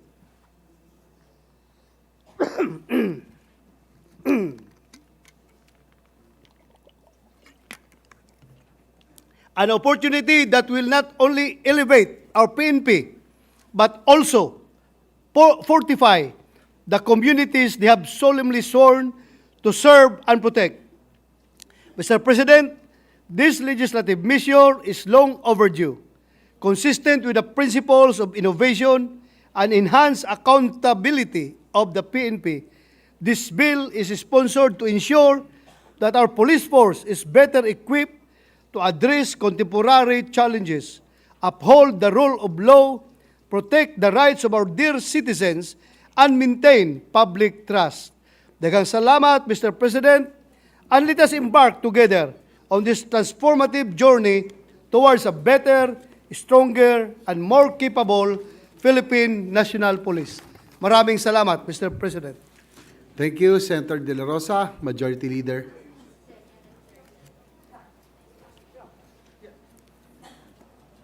Thank you, Mr. President. Mr. President, the distinguished gentleman from Cavite, Senator Bong Revilla, and Senator J.V. Ejercito, our Deputy Majority Leader, would just like to insert into the records their co-sponsorship speech.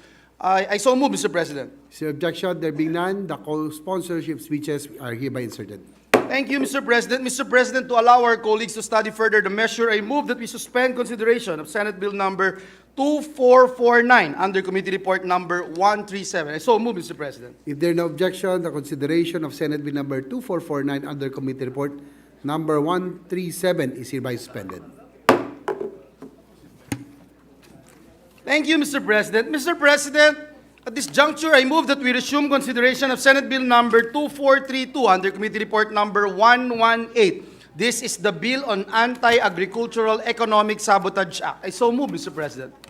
Is there objection? There being none, motion is approved. Consideration of the measure is now in order. Mr. President, the parliamentary status of the measure is that we have closed the period of interpellations and debate, and with the consent of the body, I move to open the period of amendments. I so move, Mr. President.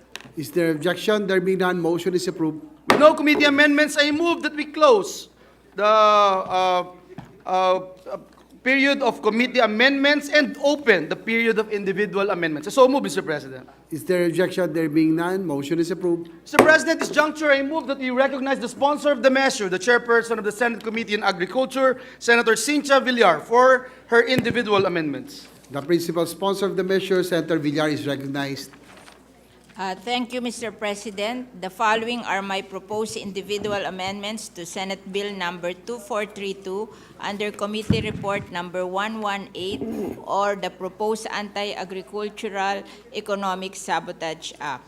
Number 1, on page 2, line 19, after the word beef, insert the phrase and other ruminants. I so move, Mr. President. Is there objection? There being none, amendment is approved. On page 2, line 20, section 3, after the word carrots, insert the words other vegetable. I so move, Mr. President. Is there an objection? There being none, amendment is approved. On page 2, lines 20 to 21, delete the word cruciferous vegetable. I so move, Mr. President. Is there an objection? There being none, amendment is approved. On page 2, line 22, after the word market, insert the statement within the primary and post-harvest stages of the food supply chain. I so move, Mr. President. Is there an objection? There being none, amendment is approved. On page 3, deletes lines 1 to 2, starting with the word daily and add the following: monitoring and publishing, broadcasting the prevailing retail prices of agriculture and fishery products in all regions of the country. I so move, Mr. President. Is there objection? There being none, amendments approved. On page 3, delete line 3 and re-letter succeeding definitions under section 3. I so move, Mr. President. Is there objection? There being none, amendments approved. On page 3, line 6, delete the words underpayment and replace with underpaying. I so move, Mr. President. If there are no objections, amendments approved. On page 3, delete lines 22 to 23. I so move, Mr. President. If there are no objections, amendments approved. On page 4, delete lines 27 to 28, starting with the word is not and replace with the following.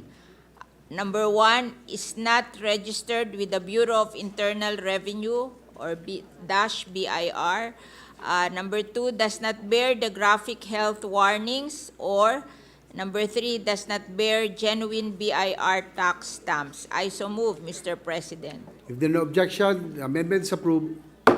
On page 4, between lines 28 and 29, insert another definition which shall read, trade regulatory agencies refer to the Bureau of Plant Industry, BPI, Bureau of Annual Industry, BAI, Bureau of Fisheries and Aquatic Resources, BIFAR, National Meat Inspection Service, NMIS, Sugar Regulatory Administration, SRA, and the National Tobacco Administration, NTA, and I so move, Mr. President. If there is no objection, the amendment is approved. On page 5, delete lines 1 to 8 or the entire section 4 and place with the following. Section 4, agriculture smuggling as economic sabotage.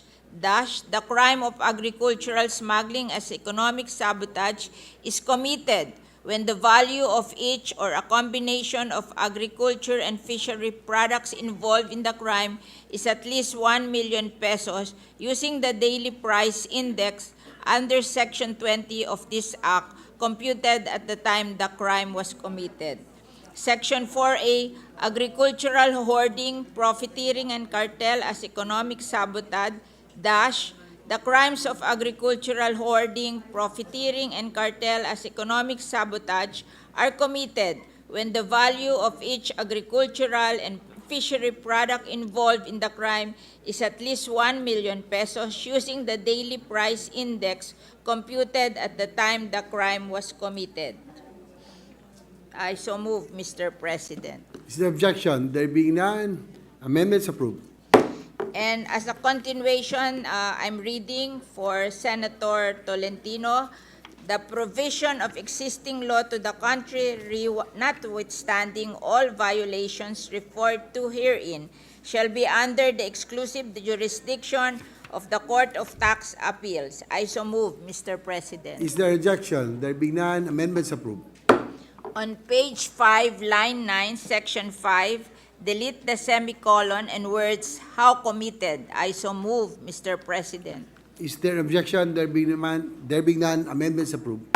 On page 5, line 17, after the word consenting, add the word to. I so move, Mr. President. Is there objection? There being none, amendments approved. On page 6, line 3, after the word products, insert the phrase which have been the subject of smuggling. I so move, Mr. President. Is there objection? There being none, amendment is approved. On page 6, line 4, delete the phrase section 4 and replace with this act. I so move, Mr. President. Is there any objection? There being none, amendments approved. On page 6, line 6, after the word areas, delete comma and the phrase imported through any of the acts herein enumerated. I so move, Mr. President. Is there objection? There being none, amendments approved. On page 6, line 7, after the word violation, delete starting from comma until line 10. I so move, Mr. President. Is there objection? There being none, amendments approved. On page 6, between lines 10 and 11, insert the following. Upon existence, on the basis of prima facie violation, the enforcement group, with the authority of the council, shall proceed, enter areas where the agricultural and fishery products are located, and confiscate the products and property used in smuggling and effect arrest of violators. I so move, Mr. President. Is there an objection? There being none, amendments approved. On page 6, line 11 to 13, starting with the word that, and insert the following, that any provision of the Customs Modernization and Tariff Act to the contrary notwithstanding, number 1, the lodging of provisional goods declaration and amendment of goods declaration are hereby disallowed. Number 2, the assessment of duties and taxes of the agricultural and fishery products shall be based on the classification entered in the import entry declaration as supported by the import clearance and invoice, purchase receipts of the importer. And number 3, the assessment and readjustment of appraisal of the agricultural and fishery products insofar as allowing the BOC to adjust and settle the final assessment are hereby disallowed. Upon the discovery of misclassification, misdeclaration, or undervaluation, the BOC or the Trade Regulatory Agency shall immediately notify the Council of such violation and transfer jurisdiction of the case and custody of the agriculture and fishery products and the property used in the commission thereof to any member or a combination of members of the enforcement group. The BOC shall maintain close coordination with the enforcement group on all agricultural, economic sabotage matters. Failure in the implementation of the immediately preceding paragraph shall render the head of concerned office of BOC liable to administrative and criminal prosecution in accordance with applicable laws and regulations. I so move, Mr. President. Is there an objection? There being none, amendments approved. On page 6, line 15, after the word program, insert the letter NSW in parentheses. I so move, Mr. President. Is there objection? There being none, amendments approved. Anterior amendment, Mr. President. Yes, with the indulgence of the sponsor, Senator Riza Ontiveros is recognized. If I may, Madam Sponsor, Mr. President, I was just updated that per the Office of the Good Sponsor, I will introduce my amendment page by page while the Good Sponsor is introducing her individual amendments. So just as a quick intro, Madam I was Sponsor. informed, Yes. Miss.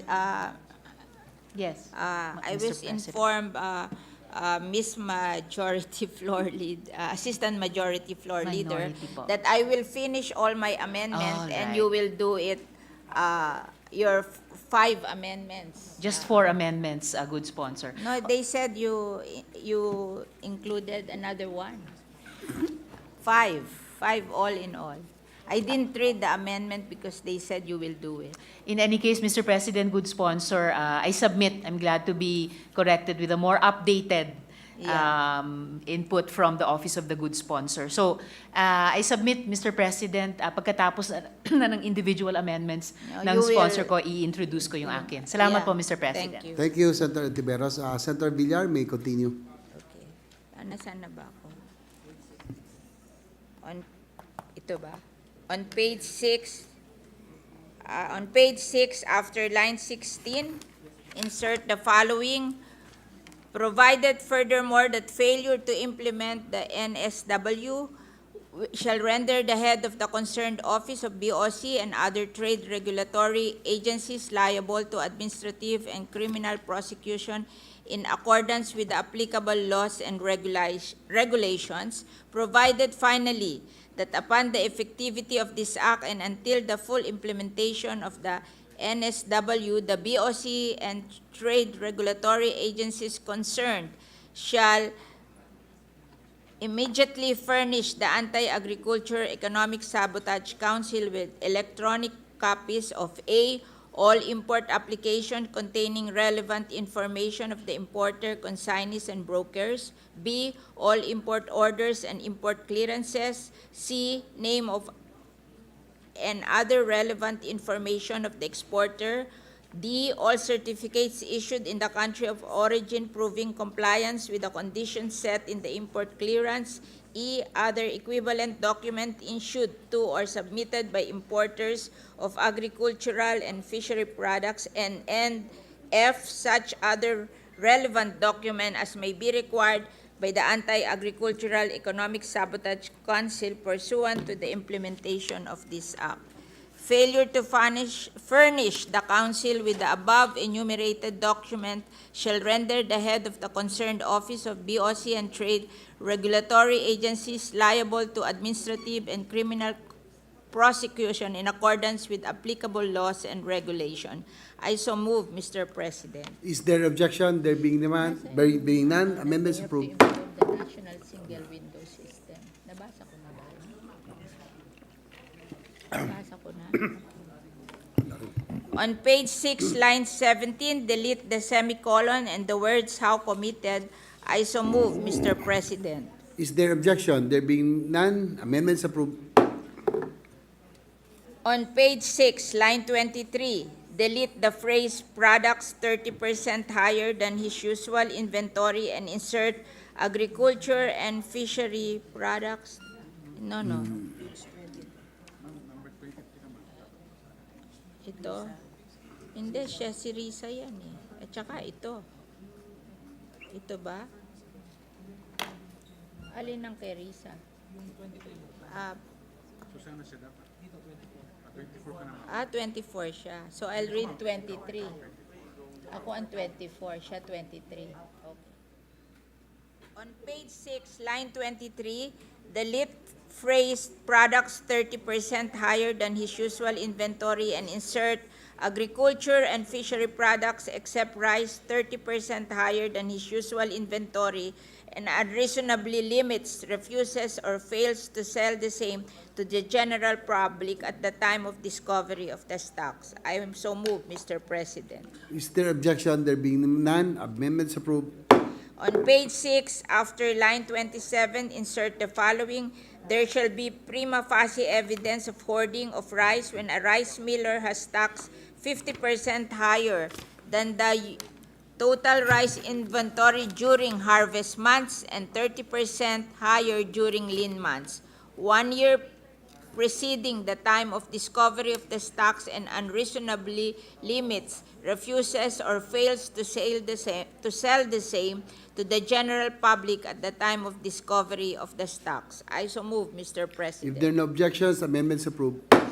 On page 6, delete lines 28 to 31 and replace it with the following paragraph: "Upon existence and on the basis of prima facie violation, the enforcement group with the authority of the council shall proceed enter areas where the agriculture and fishery products are located, and confiscate the products and properties used in hoarding, and effect arrest of violators. I so move, Mr. President. If there are no objections, amendments approved. On page 7, delete lines 1 to 16, starting from the semicolon and replace with the following. Agricultural profiteering as used in this act is the sale or offering for sale of the agriculture and fishery products at a price grossly in excess of the daily price index in the face of existing shortage as declared by the Council, emergency or state of calamity. There shall be prima facie evidence of profiteering whenever a product is being sold or offered for sale by more than 10% of the daily price index 30 days prior.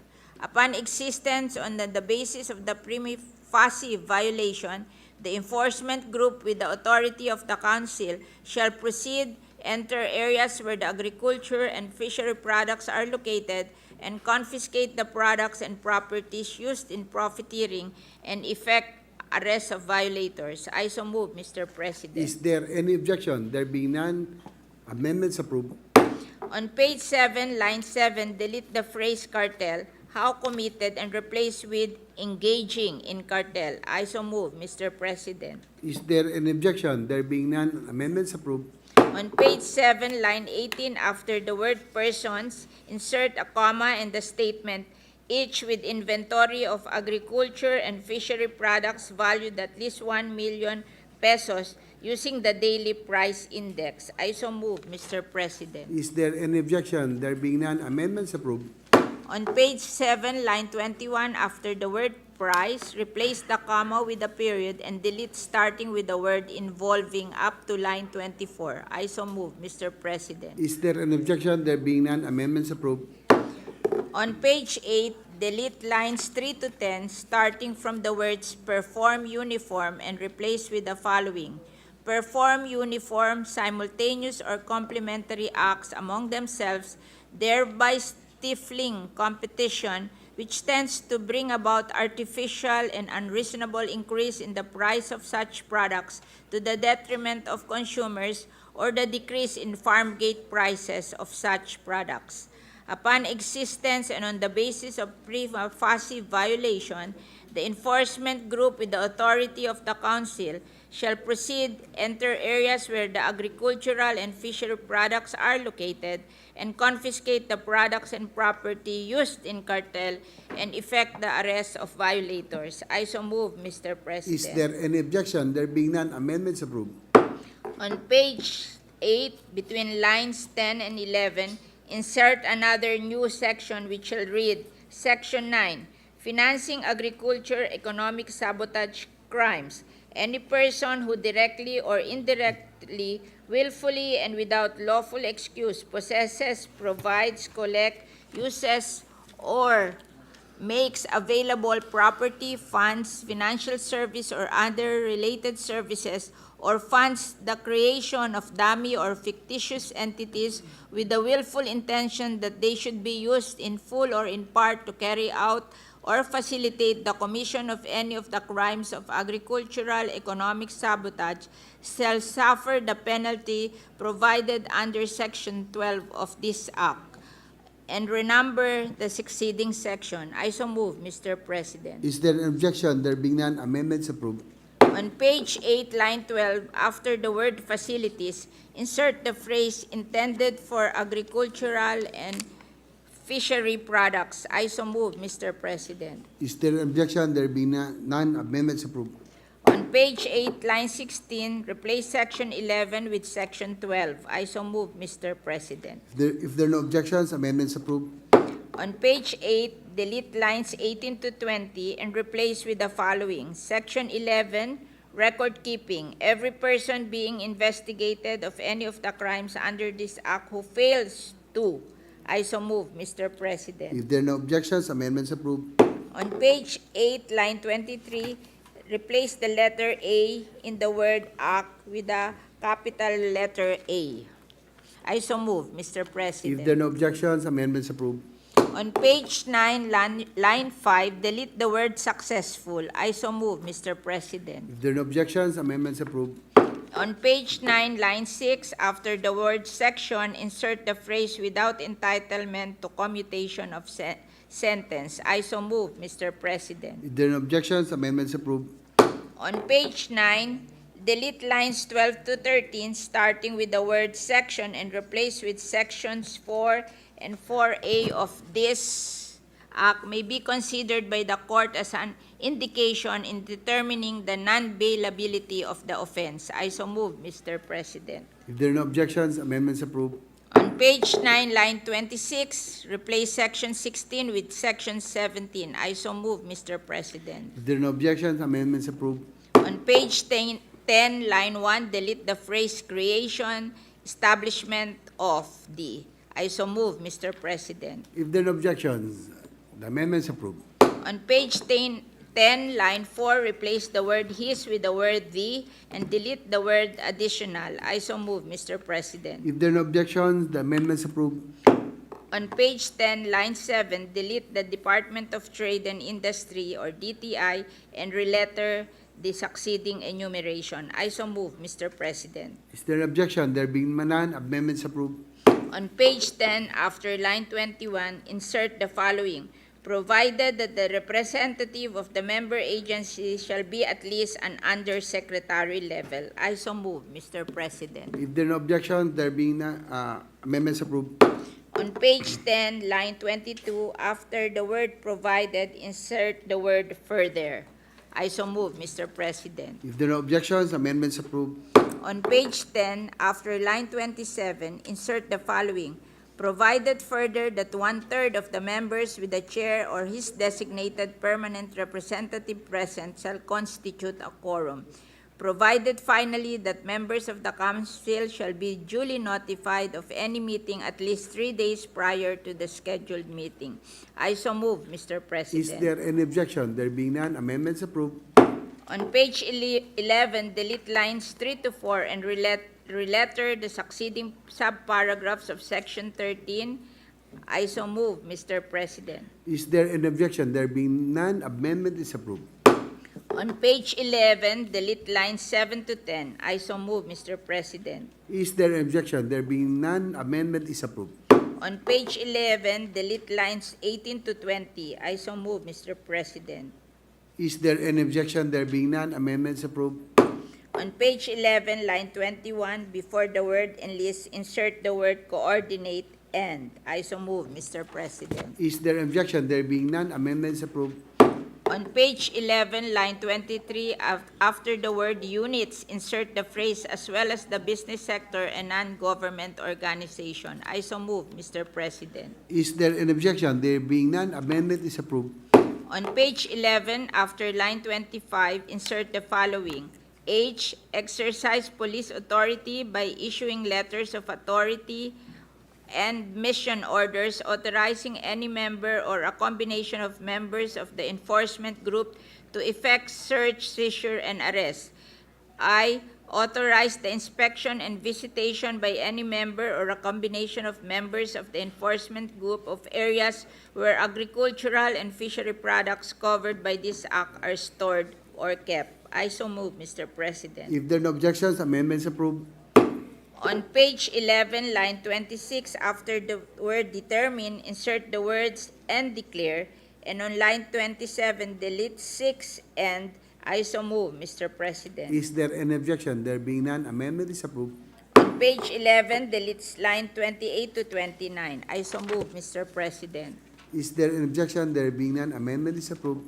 On page 12, line 3, add and properties used in the commission of the crime of economic sabotage. I so move, Mr. President. Is there an objection? There being none, amendment is approved. On page 12, line 8, delete the word its own and replace with big letter A. I so move, Mr. President. Is there any objection? There being none, amendment is approved. On page 12, line 9, after the word emoluments, delete the word who and insert the phrase majority of whom. I so move, Mr. President. Is there an objection? There being none, amendment is approved. On page 12, line 11, after the word council and the phrase consistent with civil service law, rules and regulations end. I so move, Mr. President. If there are no objections, amendments approved. On page 12, delete lines 12 to 13. I so move, Mr. President. Is there objection? There being none, amendments approved. On page 12, line 25, replace section 18 with section 19. I so move, Mr. President. If there are no objections, the amendments approved. On page 12, line 29, after the word "the," insert the phrase anti-agricultural economic sabotage. I so move, Mr. President. If there are no objections, the amendments approved. On page 13, line 16, after the word "group," insert the phrase "with authority from the council." On the same line, delete powers and replace with duties. I so move, Mr. President. Is there an objection? There being none, amendments approved. On page 13, line 20, delete the phrase confiscated, seized, or surrendered. I so move, Mr. President. Is there an objection? There being none, amendments approved. On page 13, line 20, after the word products, insert the phrase and property used in the commission of the crime of economic sabotage. I so move, Mr. President. Is there an objection? There being none, amendment is approved. On page 13, line 21, after the word stored, insert the words are kept and delete the succeeding phrase to ensure that such commodities are not being ferreted out or removed without proper documentation, and ending on line 22. I so move, Mr. President. Is there an objection? There being none, amendment is approved. On page 13, delete lines 23 to 28, and on the following page 14, delete lines 1 to 3 and replace with the following. Secure copies of documents pertaining but not limited to the records of business transaction on and the nature and particulars of the agriculture and fishery products subject of smuggling, hoarding, profiteering, and cartel end. I so move, Mr. President. Is there objection? There being none, amendments approved. On page 14, line 4, insert the words vehicle, vessel, aircraft. I so move, Mr. President. Is there objection? There being none, amendments approved. On page 14, replace the title of the section to read custody of confiscated, seized, or surrendered agricultural and fishery products and property used in the commission of the crime of economic sabotage, destruction of smuggled products, disposition or donation of locally sourced products. I so move, Mr. President. Is there an objection? There being none, amendments approved. On page 14, line 19, replace section 15 with section 16. I so move, Mr. President. Is there an objection? There being none, amendments approved. Mr. President, Yes, with the indulgence of Senator Villar, Senator De La Rosa is recognized. with the indulgence of the good sponsor, Mr. President, can I, before I make my motion, can I have 1 minute suspension, Mr. President? Yes. If it is allowed by the rules, Yes, can session I ask for suspended. 1 minute suspension? Session suspended. Thank you, Mr. President.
Ready, Mr. President. Thank you. We have discussed his amendment, and he will say it later. I will just finish all my amendments, and he will make his amendments later. Yes, please proceed, Senator Villar. On page 14, line 9, replace section 15 with section 16. I so move, Mr. President. Is there an objection? There being none, amendments approved. On page 14, line 25, delete the word accused and replace with occupant. I so move, Mr. Is there President. an objection? There being none, amendment is approved. On page 14, line deletes lines 25 to 27, starting with the word accused and ending with the word official, and replace with the phrase occupant or, in their absent, any disinterested person. I so move, Mr. President. Is there an objection? There being none, amendment is approved. On page 14, line 27 to 28, delete the words or the media. I so move, Mr. President. Is there an objection? There being none, amendment is approved. On page 15, lines 22 to 23, delete starting with the word suffer and replace with the phrase be administratively liable. I so move, Mr. President. If there are objections, the amendment is approved. Ito kay ano na to, 75? Akin ba yan? Okay. On page 16, delete lines starting with the word or up to line 11 the word priority. I so move, Mr. President. Is there an objection? There being none, amendment is approved. On page 16, line 18, delete the phrase citizen suit action who shall file and replace with citizen suit. I so move, Mr. President. If there are no objection, the amendment is approved. On page 16, line 18, delete starting with the words a member up to line 21 with the word sector and replace with any person. I so move, Mr. President. Is there an objection? There being none, amendment is approved. On page 16, line 27, replace the word department with DA. I so move, Mr. President. Is there an objection? There being none, amendment is approved. On page 17, delete lines 1 to 3. I so move, Mr. President. If there are no objections, the amendment is approved. On page 17, line 4, replace the word department with DA. I so move, Mr. President. If there are no objections, the amendment is approved. On page 17, line 7, delete the phrase department and other government agencies cited herein. I so move, Mr. Is President. there an objection? There being none, amendment is approved. On page 17, after line 9, insert the following. The Department of Budget and Management shall allocate the funding necessary for the implementation of the Daily Price Index. I so move, Mr. President. Is there an objection? There being none, amendment is approved. On page 17, line 14, after the word laws, insert the phrase shall be transferred to the Court of Tax Appeal. And I so move, Mr. President. Is there an objection? There being none, amendment is approved. On page 17, delete lines 1 to 5, starting with the word the and ending with the word act, and replace with the following. The initial amount of 500 million pesos is hereby appropriated under the Office of the President for the implementation of this act. Thereafter, such amount necessary to carry out the provisions of this act shall be appropriated in the Annual General Appropriations Act. And finally, the title of this bill is hereby changed to the following. Last ba to? An act defining the crimes of agricultural... Yes, Senator Villar, the title will be the last to be amended. Yeah, Can we defer this and okay. make it the last? Okay. The title should be the last to be amended. Sige. Subject to style, Mr. President, that's all. Thank you. Okay, thank you. Majority Leader. Mr. President, may I ask for a minute suspension, Mr. President? Session suspended. Si Risa at saka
President, this juncture, I move that we recognize the distinguished gentleman from Davao and Bohol Province, Senator Bato de la Rosa, for his individual amendments.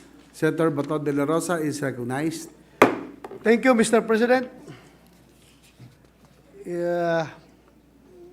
On page 14, lines 25 to 28, and page 15, lines 1 to 4, under section 16, subparagraph A, after the word same, delete the following: in the presence of the accused or the persons from whom such items were confiscated or seized, or their representative or counsel, with an elected public official and a representative of the National Prosecution Service or the media, who shall be required to sign the copies of the inventory and be given a copy thereof, provided that the physical inventory and valuation by the authorized representative of the council and taking of video recording and or photograph shall be conducted at the place where the agricultural and fishery products are found. I so move, Mr. President. What does the sponsor We have accept to the say? amendment. So the amendment is accepted, is hereby approved. Thank you, Mr. President. On page 15, lines 9 to 10, after the word photograph, delete the following: the persons mentioned in the above subparagraph, and replace it with a representative of the council. I so move, Mr. President. What does the sponsor have to say? We accept the amendment. So the amendment is accepted, amendment is approved. Thank you, Mr. President. That's all, good sponsor. Thank you for accepting my individual amendment. Thank you. Thank you, Senator De La Rosa, our Majority Leader. Yes, Mr. President, may I be recognized to just give one amendment, introduce one amendment, Mr. President, if I may, Mr. President. Yes, the Majority Leader is recognized. Yes, thank you, Mr. President. This is in section 13 on the powers and functions of the Anti-Agricultural Economic Sabotage Council. Mr. President, on page 11, between lines 14 and 15, insert a new item, letter F, which shall read, letter F, establish a comprehensive tracking and tracing system to oversee the value chain of agricultural commodities and collect and report real-time data on production, processing, transportation, storage, sale, import, and export documentation. That is our proposed amendment, Mr. President, and re-letter the succeeding items accordingly with the indulgence and with the permission of the distinguished sponsor. What does the sponsor have to say? Yeah, we accept the amendment, except it's very hard to do. So the amendment of the Majority Leader is accepted. It is hereby approved. Hope springs eternal, Mr. President, and that's the reason why we wanted this particular provision. Thank you to our distinguished colleague for accepting the amendment of this humble representation. Mr. President, our Deputy Minority Leader, Senator Risa Ontiveros, would also like to introduce her individual amendments. I move that she be recognized, Mr. President. Senator Risa Ontiveros, our Deputy Minority Leader, is recognized. Salamat po, Mr. President. Briefly, Mr. President, we reiterate our support for this bill and the efforts to stamp out smuggling, hoarding, profiteering, and cartels, especially for agricultural commodities. These wicked acts hurt our most vulnerable, farmers and consumers who rely on the availability and price stability, especially of very basic needs. We wish to introduce only a few amendments to ensure that the evils sought to be eliminated are better targeted, that all contributory offenses by public officers are covered, and that confiscated goods are given directly to those most in need. So, first of all, Mr. President, good sponsor, an amendment, proposed amendment to Section 5, smuggling. On page 6, line 10, Of course, this is the clean copy as of 23rd September. Page 6, line 10, I propose to insert the new sentence. Sale of agricultural and fishery products 30% below the daily price index shall also raise the presumption that acts of smuggling have been committed. I accept the amendment. Thank So you. the sponsor accepts, thereby the amendment is hereby accepted. Thank you, Mr. President, good sponsor. Secondly, I propose an amendment to Section 6 on hoarding. On the old page 6, lines 18 to 19, delete the phrase, "in the face of existing shortage of products, artificial or real," referred to in Section 4 of this Act. I so move, Mr. President. What does the sponsor have to say? I accept the amendment. So the sponsor accepts, thereby the amendment of Senator Tiberos is hereby approved. Thank you, Mr. President, and good sponsor. Next, a proposed amendment to Section 11 on penalties. On page 9, the old page 9, line 6, after the word suspect, insert the phrase, "or commits any of the corrupt practices under Section 3 of Republic Act Number 3019 for the purpose of facilitating agricultural economic sabotage." I so move, Mr. President. We Yes, accept the amendment. So the sponsor accepts, the amendment of Senator Antiveros is approved. Thank you, Mr. President. Good sponsor. Same Section 11, on same page 9, line 9, after the word benefits, insert the new sentence.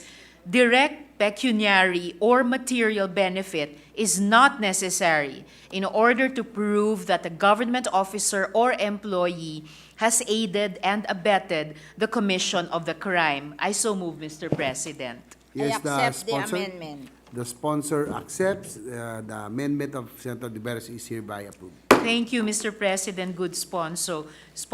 So for the record, the paragraph shall now read, "If a government officer or employee is the offender of any of the crimes as economic sabotage, or abets or aids in the commission of the crime, or prevents the filing of a case or its successful prosecution, or prevents the actual arrest of the suspect, or commits any of the corrupt practices under Section 3 of Republic Act Number 3019 for the purpose of facilitating agricultural economic sabotage, the penalty shall be as provided in the first paragraph of this section, and shall suffer the additional penalties of perpetual disqualification from holding public office, exercising the right to vote, from participating in any public election, and forfeiture of employment, monetary and financial benefits.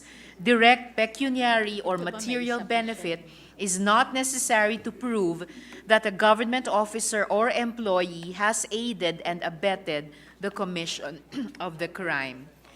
And lastly, Mr. President, good sponsor, a proposed amendment to Section 16, disposition of confiscated, seized, or surrendered agricultural and fishery products.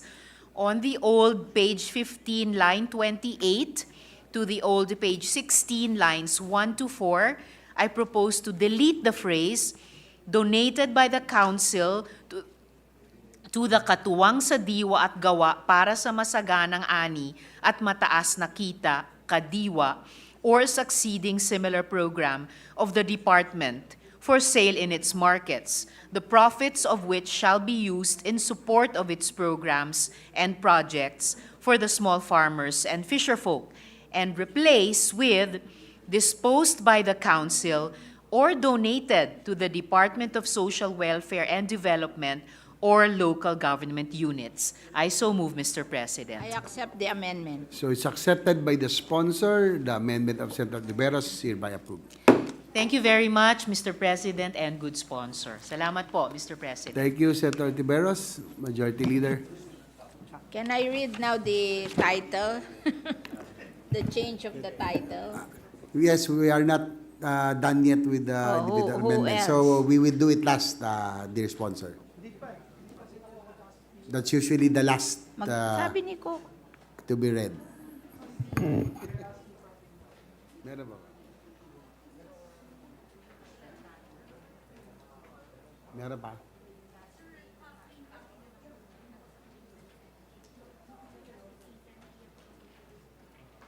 Meron pa si Pia.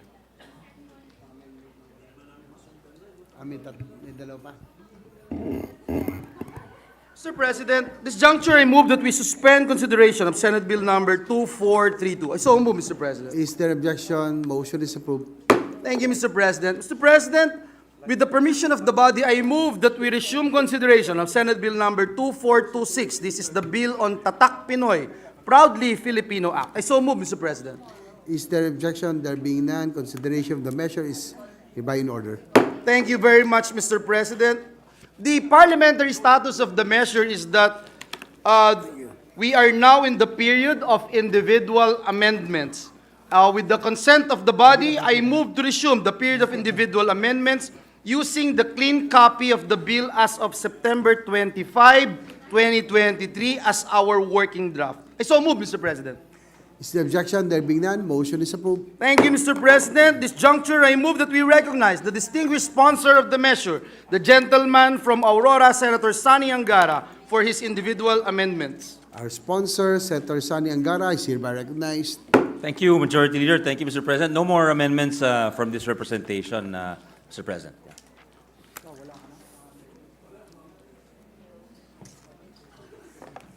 Majority Leader. I am trying to find someone, Mr. President. I'm being tempted to...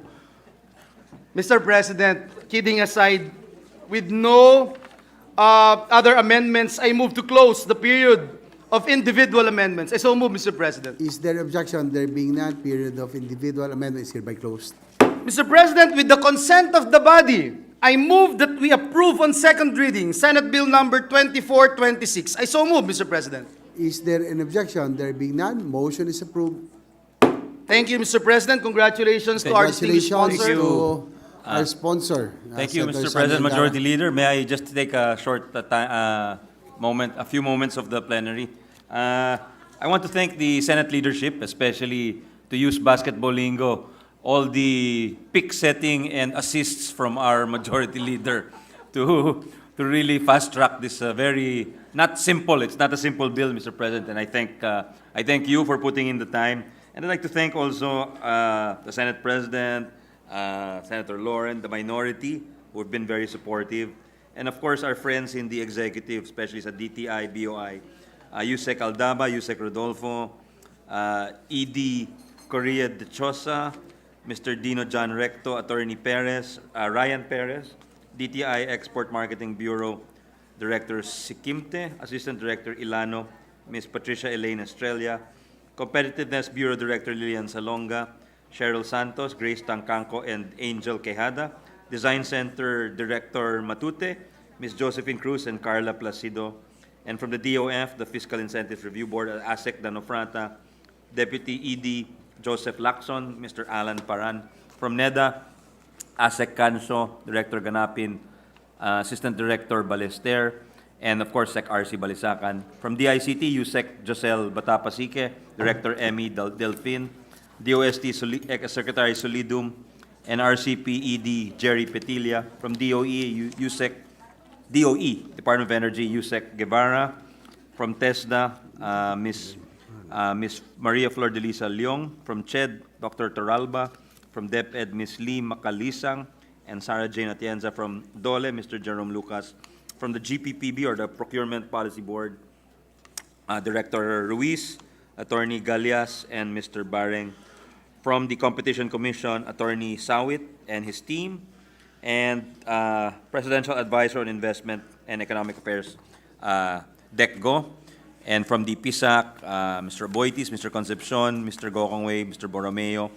And from the Cement Manufacturers, Mr. Dizon. From the Philippine Iron and Steel Institute, Mr. Magsaho. From PCCI, Sergio Ortiz Luis, George Barcelon.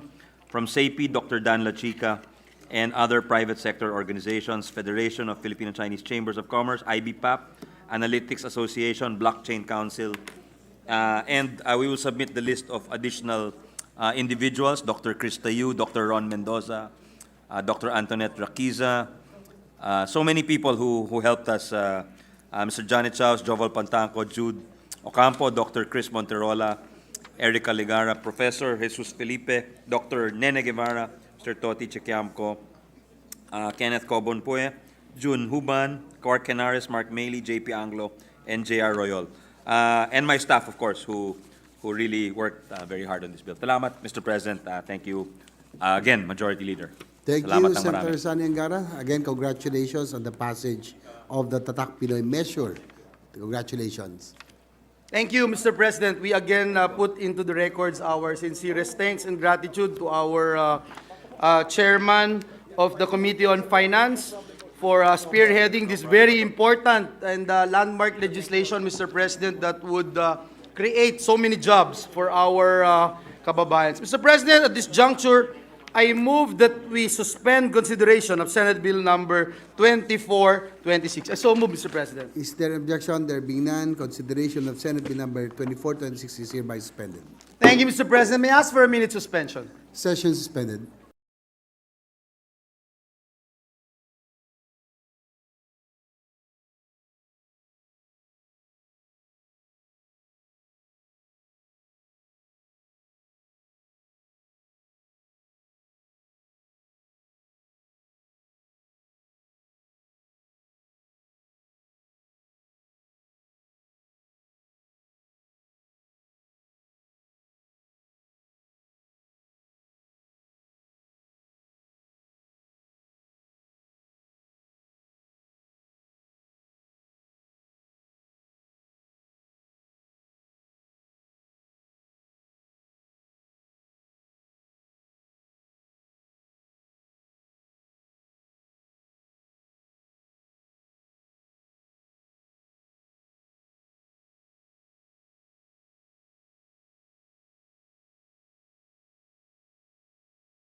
Mr. President, with the permission of the body, I move that we resume consideration of Senate Bill number 2439 under Committee Report number 120.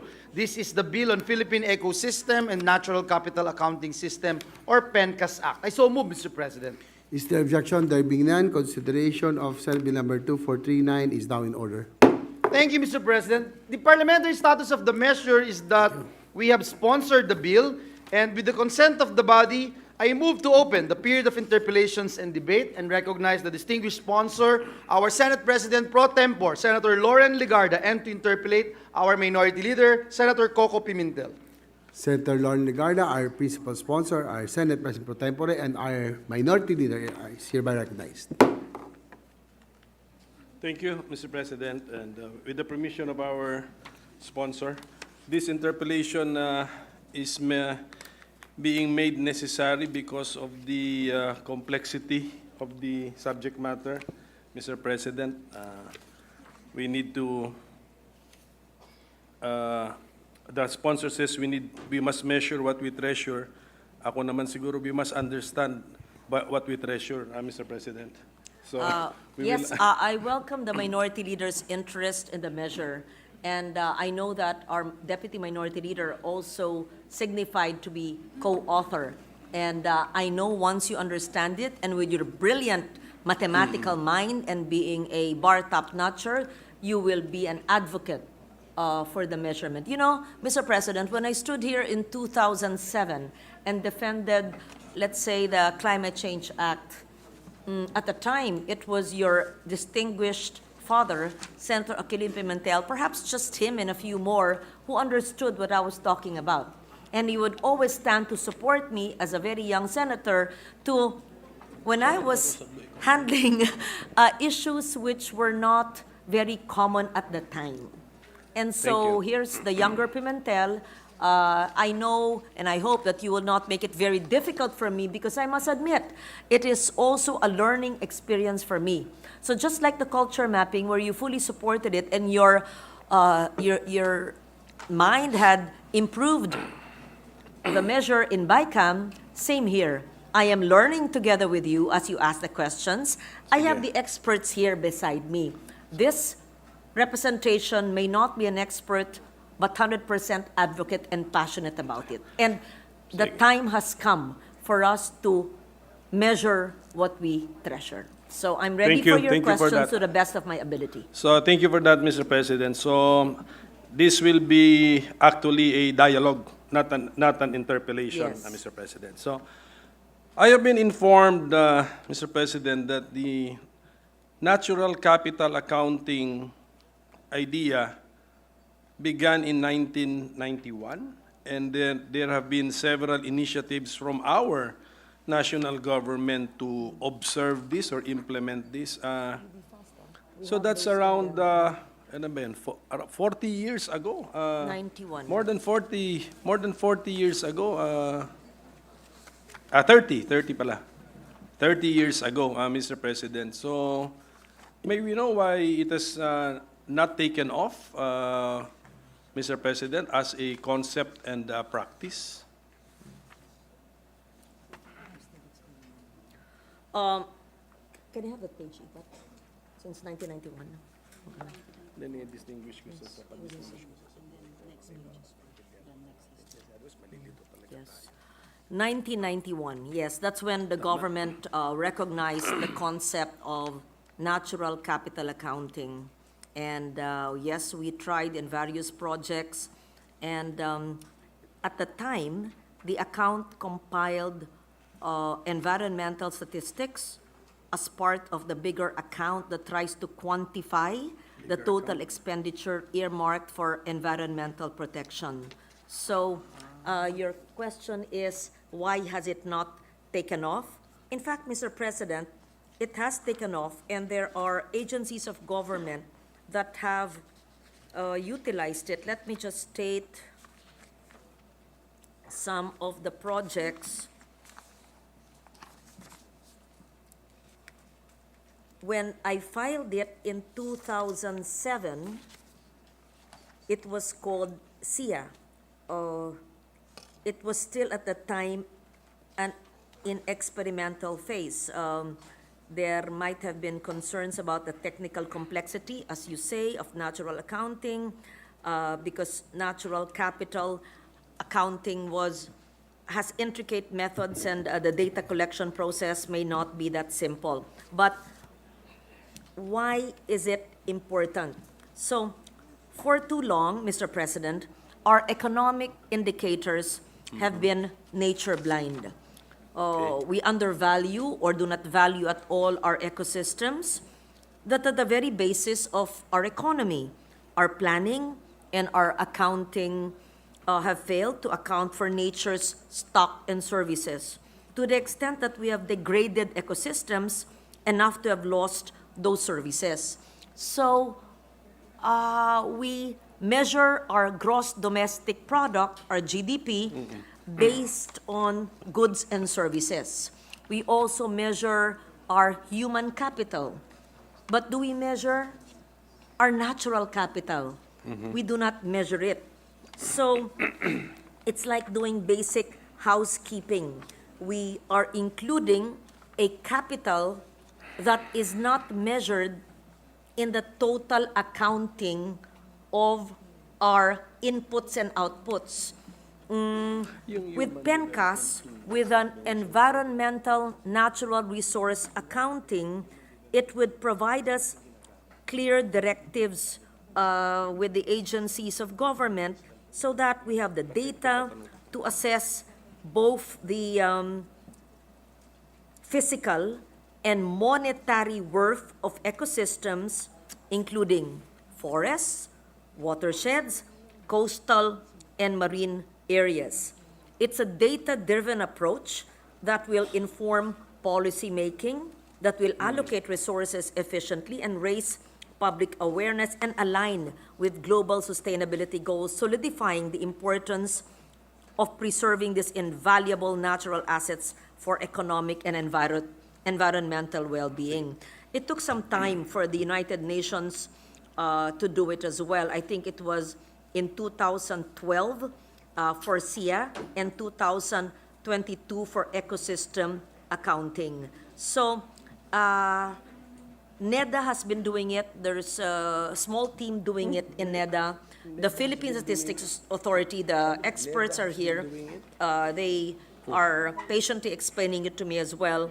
So it takes time, but there have been an effort in government, and I thought that from 2007 when I filed it, and it's 2023, the time has come for us to try to understand this.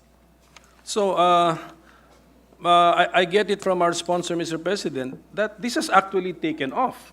If NEDA has been using it, Oh, yes. PSA has been using it, so is the lack of a law the obstacle, Mr. President, so that the entire government bureaucracy, policy-making bodies like Congress will start using natural capital accounting, Mr. President? Yes, Mr. President. Hindi Do po we need ito- a law? We need this law? Ito po. Number one, I'll answer the second question. Do we need the law? I asked him the same thing. Yes, because right now it's ad hoc. According to Yusek Rose de Leon, what do you call the bureau in NEDA? Huh? What do you call the bureau? Agricultural Natural Resource and Environment Bureau. And how many are you? Agricultural and Natural Resources Environment Bureau. 30. And they say 30 what? 30 staff 30 doing it. staff. Okay, 30 staff. They do it with the PSA, right? The Philippine Statistics Authority does it. Why do we need law? To institutionalize it. Why do we need many of the things that we do, but we want to institutionalize it? For example, there's a simple law, simple bill to institutionalize the 4 Ps. Why do we need to do it? To enact it into law? It's being done already for decades because we want to institutionalize it. Here, we have been doing it, but it's ad hoc, and maybe they don't have support. The Philippines, then back to your first question, so hindi pala bago ito sa Pilipinas. Oo. The Philippines was among the first countries in Southeast Asia to conduct national capital accounting. Initiative started in the 1990s, continued in the early 2000s through Environmental Natural Resources Project. We call that the NRAP. This was a DENR-led project with the United States Agency for International Development, USAID funded, that did it. And then we have the Philippine Economic, Environmental, and Natural Resources Accounting, PINRA project that was implemented by the National Statistical Coordination Board and used the system of Environment Economic Accounting, SEA, framework with financial and technical support provided by the United Nations. So that was 1990s and 2000. In terms of policy, and this is interesting to mention, President Ramos understood this.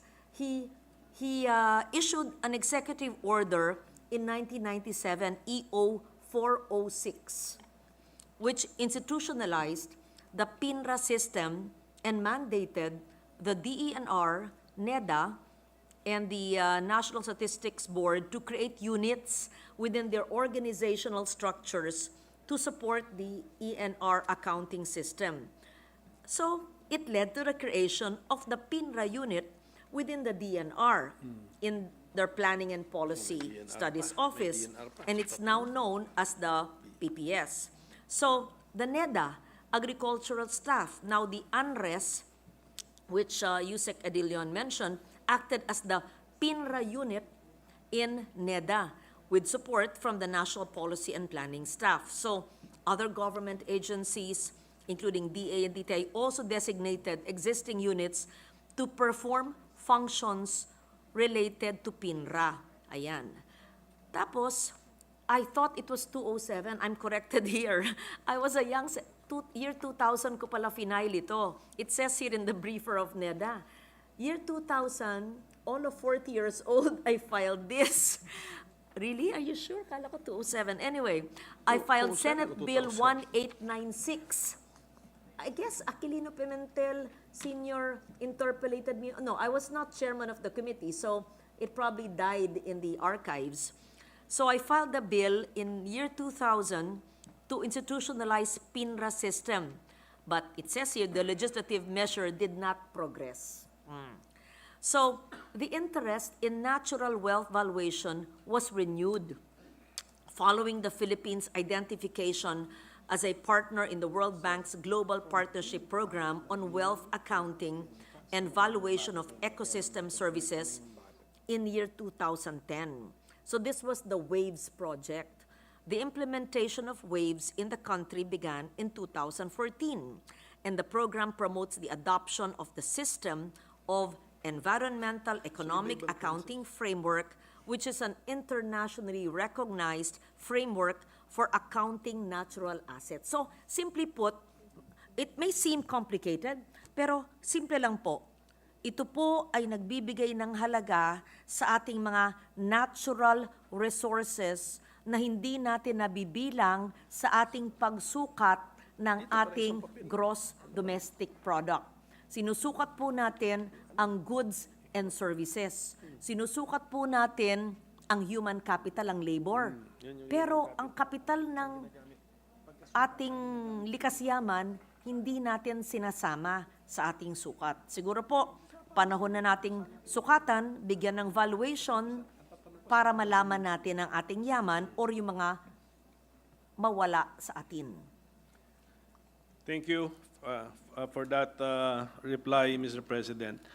So our sponsor has mentioned parang the different ways of measuring something which is important to policy making, decision making, like GDP, which we always encounter. Diba? From GDP, we derive per capita GDP, we derive percentage of growth, GDP growth rate, which we always encounter, like the medium-term fiscal framework sponsored by our good friend here, Senator Angara, Mr. Economic Complexity himself, Mr. President. And then, So, in my heart. yung the other metric or measurement mentioned by the sponsor is the human development measurement. So, yes, I am aware that there is a so-called human development index, but maybe, just in case the sponsor has an idea, where do we use this index in policy making or in decision making in HDI? government? Yes, ma'am. It's used, where do we use it? The Human Development Index Tapos, is a measure of our tapos- well-being. That's being used. NEDA uses that, right? In the HDI is another aspect that measures our well-being. Ang pagsusukat ng ating, does NEDA have tools for HDI? Explain.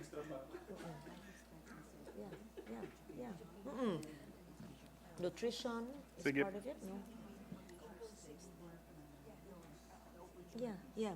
HDI must be inputted and is being inputted in measuring in measuring our economic well-being. Human Development Index is part of it.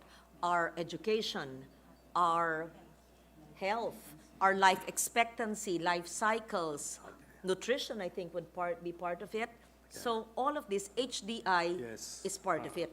So we're measuring this already, but we are never not yet measuring our So- natural capital.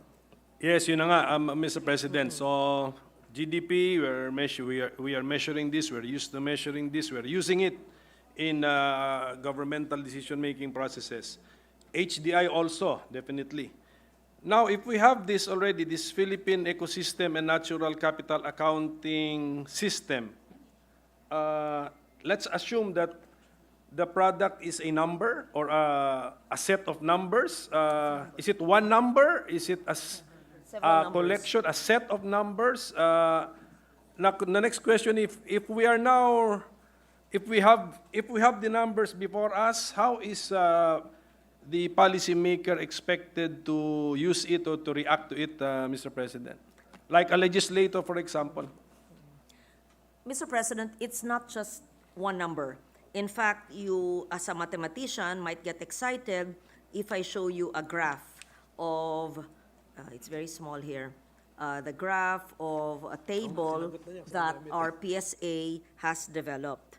And this is based on the UN as well. So there is a table, there are statistical tables, and they have the tools, and when they measure our natural resources, we will have these output matrix of NEDA.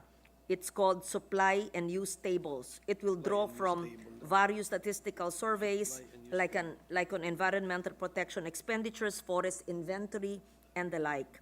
For the asset accounts, for the opening stock of resources, determine how much is extracted, and the resulting closing stock. So it's not just one output, many outputs, statistics, tables. Yes. So for example, we now observe PENCAS. Let's say, I do not know what body will be in charge of coming up with the final numbers for PENCAS. It might be NEDA? It's a PSA. It's which a is PSA, under NEDA. okay. So we Yes. have, let's say, PENCAS will be, the numbers generated by PENCAS would be a booklet or thick, or a book thick, Ayan, and it's yan. given to the legislator. What is the legislator supposed to do with it, Mr. President? The legislator, not just the legislator, it would be even the private sector, all of us. The implementation of PENCAS will enable both the private sector and the legislator to evaluate and communicate our reliance on nature, to offer a clear perspective to align the sustainable investment choices. Let's say on the government side, the disclosure of the private sector's dependence to nature will allow primarily financial institutions to better direct their businesses towards opportunities to mobilize private capital for environmental sustainability that will yield returns on investments and additional co-benefits. When we have valued a mountain, for example, we will know how much we will use if we chop off the mountain to build a road. Tama. So we have the tools for that. Right now, ayan, budget, public works. Yeah, budget, sige, tama. Tibagin ang bundok. Pero hindi natin nakikita yung impact ng pagtibag ng bundok. Correct. Nararamdaman na lang po natin pag wasak na, namatay na, at nagbaha na. Tama. Pero ito, sinusukat natin. At meron na silang tools. At ngayon, nasasalanta na lang tayo, nagtataka tayo, how did the Philippines get this bad when we're such a resource-rich nation? So the population is growing. We're measuring our HDI. Our target all the time is an increased GDP, and growth is measured on goods and services. Goods and services. How about nature? How about the rivers, which is full of shit? I mean, sorry, stricken off the record. Garbage. Garbage. But it is Trash. SHIT, yes, garbage and Trash. and trash. Okay, strike off the record my SHIT, but it's that. Garbage and plastics and the oceans. So, hindi po sinusukat yan. Nagtataka lang tayo, bakit? Pero kung merong panukat, alam natin. Imagine the awareness of lawmakers. Imagine the awareness of LGUs. Oh, tapos ecosystems, services, and ecosystems will be measured. Yung ating protected areas, susukatin ang impact niyan sa pang-araw-araw na buhay. So, Okay. I hope it's clear. Sige po. Opo. The data and the information to be generated by the PENCAS will be useful and insightful for decision makers and policy makers in government, pwedeng legislators, pwedeng executive decision makers, as mentioned by our sponsor, DPWH, DENR, and even kasali po dyan siguro ang Philippine Reclamation Authority, Mr. President. Especially if we put a value to the ecosystem of Manila Bay. Tama po ba yun, Mr. President? Is that the correct application of PENCAS? Pag may PENCAS na tayo, the Philippine Reclamation Authority will have this information and data right before them when they make decisions, and they will now know the value of the ecosystem in and around the Manila Bay area. Yes, they say it's correct. In fact, now, we have a tool. That's the Environment Impact Assessment, diba? That leads to the granting of an ECC. But if we have PENCAS, perhaps it will be more detailed, more quantifiable. It will be more quantifiable. It will be more quantifiable if we have the PENCAS tools to measure the impact of land reclamation, of tree cutting, of cutting mountains. Just in case our sponsor is familiar with what are the tools or tests or standards used by the DNR for the issuance of environmental impact assessments or environmental compliance certificates. So, are these lenient compared to the PENCAS that we are proposing? Are these lenient? More lenient? I mean, the standards are not that strict, Mr. President? Kasi the impression I got is that if it's PENCAS system, then maybe some of those issued ECC will no longer be issued ECC because of the stricter or more stringent requirement and examination by the PENCAS accounting system, Mr. President. So, I want to be corrected if I'm wrong, No, Mr. President. you're correct.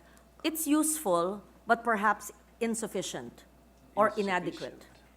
Because if there's a PENCAS measurement, these EIAs seem to be nature blind. They see The E there is already environment, Yes, Mr. yes. President. How But can they be blind to the environment? But perhaps the way it's measured may not be sufficient to be able to see the impact, because they don't measure the cost of the nature that's affected or extracted. So Okay. perhaps Sige, PENCAS pasok na. would be supplementary to EIA, Laruin right? natin. You're not taking out EIA when we have PENCAS. With the indulgence of Senator Ligarda, Yes. Senator Ontiveros wants to have the floor. Supplementary. Salamat, Mr. President, and to the good sponsor and the minority leader.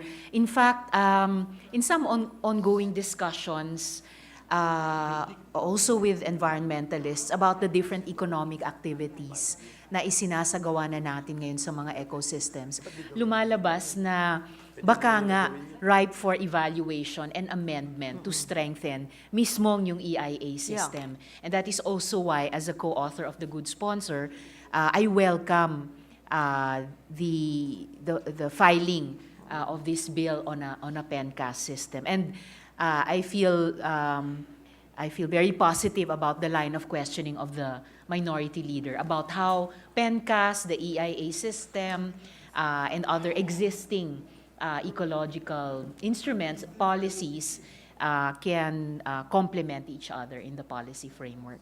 Salamat po, Mr. Thank President, you very much. and to the two colleagues. Thank you, Senator Antiveros.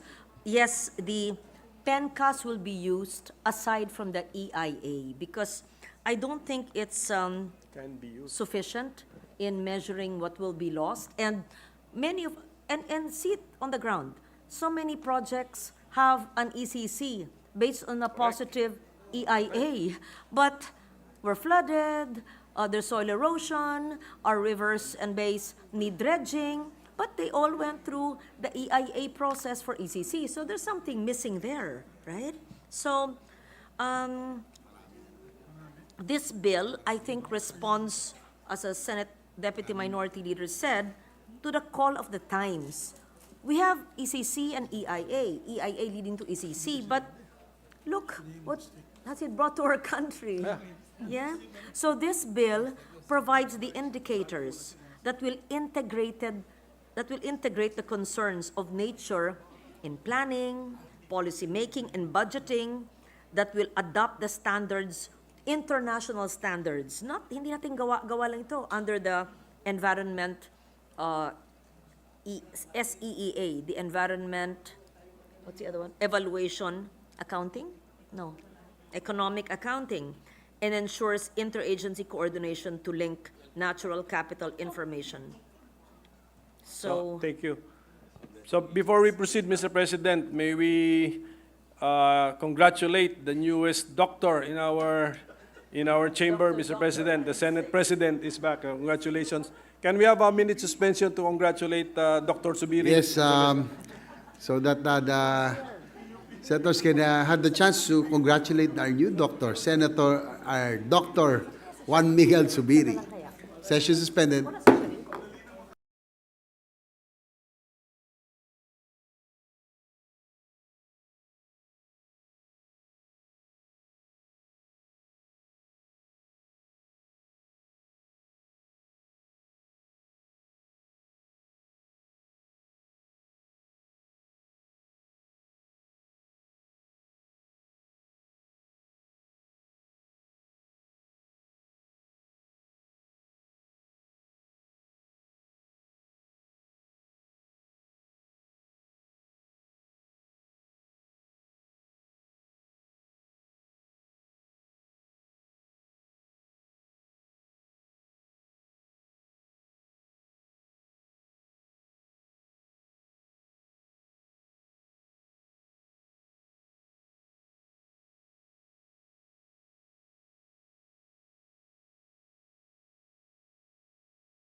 Also, Mr. President, if I may be allowed to continue with the permission of our sponsor.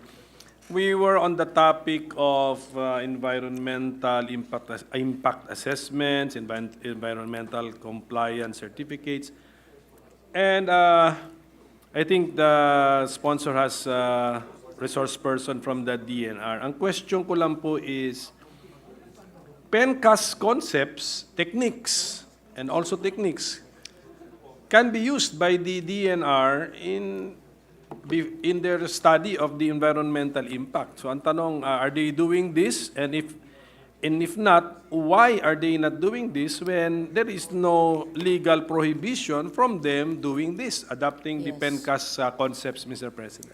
Thank you for that question. It's very relevant. In fact, the DNR, Mr. President, and we have somebody here from the Biodiversity and Management Bureau, wish to use this. However, they would need the tools, the know-how, the personnel to deal with it, to be able to utilize the PENCAS approach of environmental economic accounting in the EIA system. There was an example cited by the lady from BMB who said something crashed into the jetty port. How do you explain if corals were affected?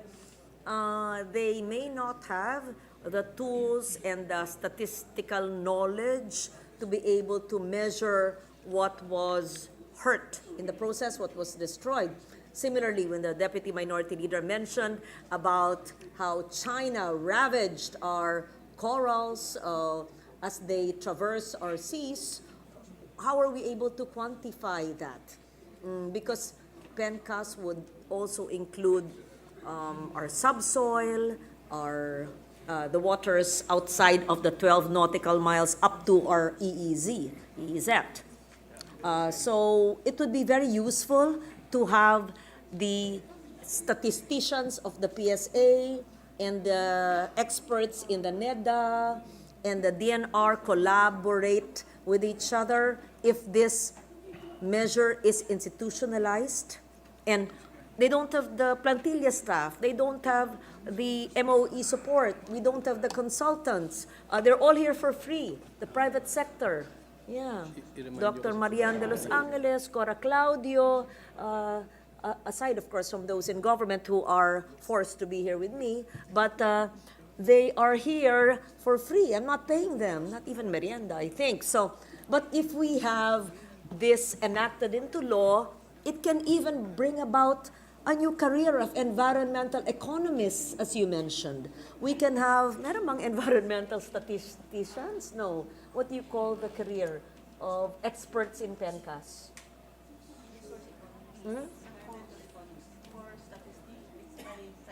By sector? What do you call it? For forest. Forest biometricians. For fisheries, what do you call it? Well, fisheries. Siguro we can call them the same. Fisheries biometrician kasi bio is the life ecosystem. We can call them the same siguro. Yes. So yes, thank you for identifying the possible professions which will have new careers under this PENCAS system, Mr. President. So if that is the reason, DNR lacks manpower who will do the actual measurement, maybe also the expert manpower. So is this the reason why our measure calls for creation of plantilla positions, and may we get how many are we envisioning, and where are we creating this, and what are the the types of the positions that we will be creating, Mr. President? Yun ang hinihingi nyo. Can I have it? PSA. It's not yet indicated. Okay, environmental. May plantilla positions. What is it? Ilan? Saan gagawin sa PSA? You don't have that yet. Oh, what is their wish? That there will be a division for environmental accounts, another division for ecosystems accounts, Another division for environmental statistics and indicators division under the PSA. Under the PSA for PENCAS, if enacted into law. And presently, there's no such division. Only, what is the name of that division? Right now, it's called the Environment and Natural Resource Account Division. But ideally, we could break it into 3 divisions: environment, ecosystems, environmental, ano? Yung sinabi ko na yun. Okay, so Yes. so That's their wish. Why didn't, yeah, that's your wish, right? Okay. so the necessary addition to government plantilla will only be in the PSA, Mr. President, or every department and agency will have to create new positions and hire new people so that they can observe PENCAS, Mr. President? What? The DNR could be capacitated to have a division on PENCAS, but basically, it's the PSA, And the Philippine Statistics Authority is the lead agency, but I think, if you were to ask me, Mr. President, the DA, Department of Agriculture, What does the and the DENR must have a PENCAS division. I would like to have a PENCAS academy. I would like to have capacity building workshops in every region in the country. All right? We can even have our state universities providing courses and undergraduate degrees and master's degrees. Well, We can be a model for the world because we're the center of biodiversity in the world, and we're also the worst polluter. So we're most vulnerable, but we're so rich because we don't know what we have. We see it, but it gets lost because of greed and over-extraction. Until we measure it, itatagalugin ko, hanggang ipamuka natin sa mga Pilipino, sa mga henerasyon ngayon at sa mga darating pa ang ating yaman na hindi natin sinasabi ang halaga, hayaan, yung mga inuuka lahat, pinadadala sa ibang bansa, ay wala na, walang matitira talaga sa atin. So, if there is such level of awareness where the PSA is empowered to have this scientists deal with this. Look, they're not just advocates, they're not just politicians who advocate, they would have the science to back up our policy making. Diba? The reason why I asked that question, Mr. President, is that I noticed in the bill that the DNR shall be strengthened to the creation of new plantilla positions, and this is also true with the DA, BFAR, BSWM. What is BSWM? And then the Soil and water. Soil and water, yes. And then the NFRDI. So, the question is, what would be the budgetary implication of this measure, Mr. President? We did not attempt to put or quantify a budget, Mr. President. That would depend on, because I don't want high expectations. I also don't want to undervalue, because they say in PSA they need 3 divisions and 89 plantilla. Diba? That's what they said. But it can be scaled down. It can be scaled down. So let me just see. The initial budget provided by the PSA and DNR would be, for the initial implementation when enacted into law, would be 888 million, I'm sorry. So, for personal services, MOE, capital outlay, regional office expenses, office space, contingency, blah, blah, blah. But all of this can change. It would really depend on how many we intend to give them. Eh, nabubuhay nga silang isang division, na iilang tao lang sila. We can start small, we can start big, we can give the whole thing, but we can adjust. And this reminds me again, when I was sponsoring the Climate Change Act in 2007, that was 15 years ago. The same thing. At the time, the elders were also asking me, someone asked me, why do you need the Climate Change Act? There will be climate change nevertheless. But we must prepare for it, and we must mitigate and adapt to it. And I had the People's Survival Fund, which was eventually taken out of the bill, of the measure, so it was enacted without the PSF at the time. So I did not also put a monetary value or the cost, because I would leave it to our better judgment perhaps when we finish the measure. We can discuss it, because the Chairman of Finance is here, listening intently. We will see whether he would have the funds to make this work. Yeah. Yes. Thank you, thank Yes, you, I can- thank you for that input.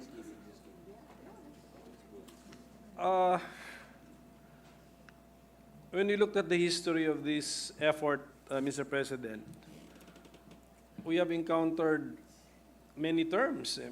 We have environmental and natural resources accounting. Then we have integrated environmental management for sustainable. I withdraw that. Environment and natural resources accounts, and then we have Philippine Economic, Environmental and Natural Resources System.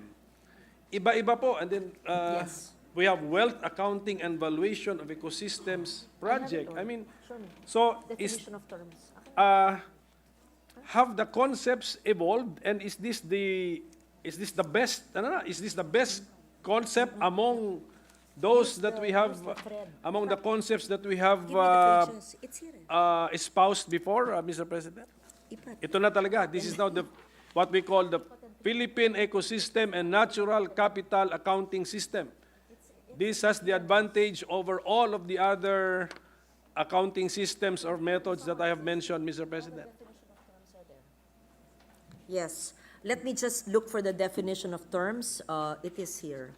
1 minute suspension, Mr. President. Waves pa. Ano ba itong waves natin?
Thank you to the Minority Leader for asking clarification because indeed these new concepts and new projects can be confusing sometimes. But just to put into the record, Mr. President, natural capital accounting, let's start with that. These are initiatives started in the Philippines as early as 1991, as you mentioned earlier, through the NRAP project, Environmental Natural Resources Accounting Project, and it was a DENR-led and a United States Agency for International Development funded project. That's natural capital accounting. There's another project, Mr. President, called the Philippine Economic, Environmental, and Natural Resources Accounting, PINRA. This started later than the NRAP, implemented by the National Statistical Coordination Board, and used the system of environment economic accounting, the CA framework. I know that what the Minority Leader means is sometimes it can be confusing because merong PINRA, NRAP, CA, but that's why I am reading it into the record so that we know that first, these are projects which ensued that evolved into the PENCAS bill we are discussing. So una po ay yung NRAP, base sa paggamit ng natural resource accounting or natural capital accounting. Then the PINRA, so Philippine Economic, Environmental, and Natural Resource Accounting. Then later on, 2013 to 17, we have the Global Partnership on Wealth Accounting and Valuation of Ecosystem Services, WAVES, led by the World Bank, implemented by 8 developing countries that revitalized natural capital accounting. So as you see, when we started NCA, there was the NRAP, there was another effort to do the PINRA, and then maybe because it's not a law and it's difficult to understand, there's not much interest, there was no urgency, then we have the WAVES project. Nabuhay na naman hanggang 2017. Tapos, wala na naman. Kasi siguro, maybe they give up. That's why we should not give up now. Tapos namamatay. Sayang, habang itong mga statisticians sa likod ko, may mga advocates na dine-develop lang nila, ginagawa lang nila in their own backyard, so to speak. So we have the PSA, the DNR, and I'm happy to see that the Laguna Lake Development Authority and the Palawan Council for Sustainable Development, it says, are partner agencies in the compilation of the accounts and the policy analysis. I'll have to find out what they did and how it benefited these 2 agencies. So, at present, the PSA, Statistics Authority, is in partnership with the United Nations Statistics Division for another project for environmental economic accounting, focusing on the accounts under the system of environmental economic accounting, CIE. I know it can be confusing, pero siguro, simple natin. We are measuring our natural resources through environmental economic accounting. So all these names I'm mentioning are not definition of terms, projects that evolved from way back, Mr. President. Yes. Yes, Mr. President. So kaya nga, the latest one is WAVE, so wealth accounting. So Yes, that's maybe the concept is different. But when this measure becomes law, sana lahat po, PENCAS na tayo, PENCAS. We use the term PENCAS and that's it. PENCAS is a program or PENCAS will become a project of some agencies, Mr. President. Yes, Mr. President. But PENCAS. yes, if this becomes law, is there some obligation, compulsion for agencies to adopt PENCAS? Wag na yung iba-ibang mga terms like wealth accounting, PENCAS lang po tayo. And then, yes, is Mr. there also President. a compulsion or an obligation So there's for no confusion. policy makers and decision makers to use the PENCAS results, Mr. President? We can name it as such. unless you want to change the title, as long as the concepts are the same. The reason, Mr. President, why there are different names, because these are not different names. These are project names. These are projects funded by various agencies, including USAID, the United Nations, iba-iba po, and the World Bank. So, pinangalan ng UN, ng USAID, ng World Bank, iba-iba. Pero yung konsepto ng pagbibilang ng ating likas yaman, pareho din. Ganun. Opo, yung ultimate objective na bigyan ng halaga ang ating nature stock. Yan po ang ating ultimate objective. But maybe these are, loaded terms with certain methodologies which are different from PENCAS. So, are we clear with PENCAS? And this is now the latest and best iteration of this concept where we take hold of nature stock. Yes. Mr. President, I am told that it is consistent, it just evolved, and these are different names because it's different agencies, UN, World Bank, but it is all PENCAS. It's all measuring our nature stock. It's all measuring our environmental economic accounting. Yes, Yes. does PENCAS already carry with it the methodology, Mr. President? Yes, Mr. President. Pasok lang, okay? So kung maging batas po ito, standard na. PENCAS means something, basta yun po ang standard.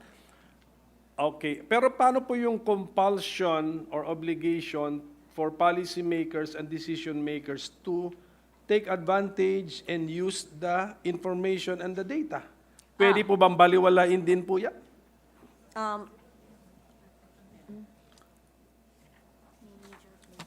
Yes. Mr. President, the DNR will use this, the bureaus and its attached agencies. The DA has to use it. The Soils and Water Management, Fisheries and Aquatic Resources, Agriculture and Fishery Standards, the DOST, Pag-asa, the DOE and its family, the DTI, even the housing, the ILG, NCIP, NEDA, LGUs. So there will have to be a rollout of this new law once enacted so that people will understand its value and utilize it. Again, to look back. Remember, maybe 20 years ago, or when I started here, 98, 2000, when we talk about climate tagging. In my first term, I used to talk about climate change, disaster risk reduction. And I must admit, it was not appreciated then, 1998 to 2004. I would talk about DRR, disaster risk reduction.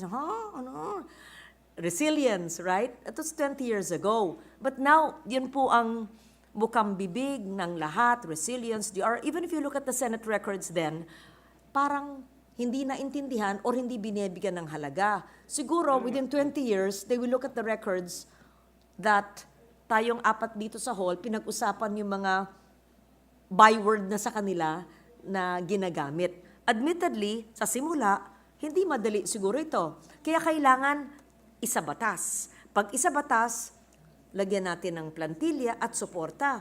Tapos, i-roll out IEC, Information, Education, Communication, at saka i-mainstream natin sa DA at sa DNR among the other agencies. Tapos susundin nila. Yung climate tagging naman, hindi naman yan kaagad ginawa eh. When we were discussing climate, and remember, we also had capacity building in DBM for geotagging and climate tagging. So it takes time. But now, it seems like it's part of the process. So, mahirap sa simula, pero sigurado ako, pagsusuportahan ninyo at magkakaroon ng capacity building, especially with LGUs, then... So, Mr. President, if this bill becomes law, adoption of PENCAS concept and methodologies will be optional for the agencies. going over PENCA statistics and using them in decision-making will also be optional among policymakers and decision-makers in government, Mr. President? No, this will be mainstreamed. It will be mainstreamed. The PSA and the NEDA will take the lead with DNR and DA will have their own PENCAS divisions. And sayang naman yung batas if you don't compel. We will compel the agencies to utilize it, and the PSA and NEDA, they do the Philippine Development Plan. They should mainstream it. In fact, I think there should be an amended PDP. You have the PDP up to 2028, right? To include PENCAS, maybe a midterm with develop it 2025 to 28 or 2025. Why does it have to be into political timelines? It should be beyond, diba? It should be beyond. So we use PENCAS to have a sustainable development plan for the Philippines up to year 2050. When will we be carbon neutral or carbon negative? How do we transition? O ilan ang bundok na nakatayo ngayon? By the time ilang bundok na lang ang nakatayo, ganon. Ilang ilog ang buhay, ilang lawa at ang patay, ang oceans natin, anong nasakop na ng kabilang bansang ninanakaw ang ating karagatan? Ano na ang corals na pinapatay nila? I mean, ganon di ba?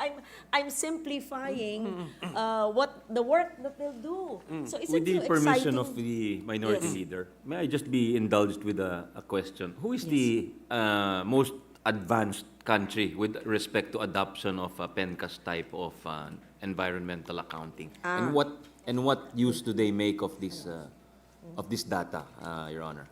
Australia.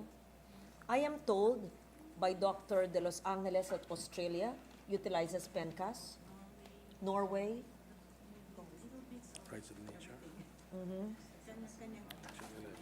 But China does it also. Yeah? China has it also. Who is seen to be the pioneer, Malaysia I guess, to uses rephrase it, right? the... Who's the pioneer? And what is the best use of the data that gathered, Your Honor? In my notes, it says Hong Kong, India, Japan. Is that correct? Nobody is complete. Bangladesh, China, Malaysia. In my notes. Is that correct? Here. We have all the countries. Countries compiling environmental accounts. Okay, from developing muna tayo. Botswana, Chile, Korea, Colombia, Costa Rica, Indonesia, Mexico, Moldova, Namibia, Philippines, South Africa. Industrialized, Australia, Canada, Finland, France, Germany, Italy, Japan, Norway, New Zealand, Sweden, UK, US. No, I don't want to, I'm sorry to Yeah. interrupt the flow of the That's minority okay. leader. I just wanted to ask, who is the most advanced in terms of adoption of the data? Of all of these and countries, who, I don't need they can give it to us in writing, but who is, what is the best use of that data, Your Honor? You don't have to give the answer now, but. Which country has the best use? In your knowledge, it's Australia. I am told it's Australia, but I still have to validate that. I don't have first-hand Thank you. knowledge. Thank you for permitting Thank you. the, It would be Thank good, you. perhaps, to ask a briefing from Yeah. the Australian government, right? Yeah, that would be a good idea, Mr. President. And if I heard the sponsor correctly, she mentioned the Philippines is on that list. So, and yet we are not happy with our capital accounting system as of the moment. So that's not quite a reliable, trustworthy list, Mr. President. Because this is a list of countries that have tried capital resource accounting, but not all the aspects of environmental economic accounting are present. So we look at Australia. That's the bottom line. If we Australia want to is the understand more about this subject matter and its use for decision making, we look at Australia. You would say it's Australia? Each country has its Oh, wait, hindi po. Sa akin po. Each country its own contribution. Australia is water Each country would have sectors in the environment that would be where PENCAS has been used. Australia, water, depending on the need. Now, the UK would be biodiversity. Oh, they use PENCAS for areas where they need it. Because Australia is water-stressed, so they use PENCAS to measure water. Now, the UK, it's biodiversity. European countries would be carbon accounts. So, kung saan nangangailangan, ginagamit nila yon. Anong model na bansa sa lahat? So, the SEA, or Environmental Economic Accounting, is being used in different sectors where the need arises. Okay, sige po. Basta, what is important is we have the system and then we can identify siguro the Prioritize natural resource that we want to Yes. measure or the Yes. ecosystem that we want to measure. Yes. And we will have the capacity to do so. Yes. Yan po We importante. will have the capacity Don't already. we need different competencies to do that? Will we maintain 1,000 experts all at the same time so that they will be ready to be deployed at any given time? Kasi kung ganyan po yan, ang dami po niyan, forest systems, mountain valuation, lake ecosystems, the seas, the reefs, ano po? They're Nine. only because there's no law and there's hardly any support. We only have 9, but we can develop more. Sige po. They're very optimistic. They're going to regional and subnational PENCAS. Yun na nga, piloted kaya already. PENCAS, but to measure what? Sometimes kasi baka we will also be over-ambitious and we want to measure everything. Yun na, ang nangyayari. We will never finish organizing the office, Mr. President. Hindi pa siya, it will not do actual work sa laki ng binabalak gawin. They So- measure sectors. For example, in Caraga, I am told they're trying to measure minerals. What's the other region? Cordillera. What are you measuring? What are you measuring? In Cordillera, they're measuring land, timber, and water. So, where there is stress, they're using their statistics knowledge, Sige. the environment impact, EEA, Sige pa. yes, in Siguro those basta regions. ang appeal ko lang po kasi rin to, sky's the limit din itong what you can measure because we can measure ecosystems and we can also try to measure sub-ecosystems, etc. Yes, And ang dami. we may not finish with the identification of the categories and subcategories, hindi pa natin ito ma-execute. So let's just be realistic and be practical, Mr. President.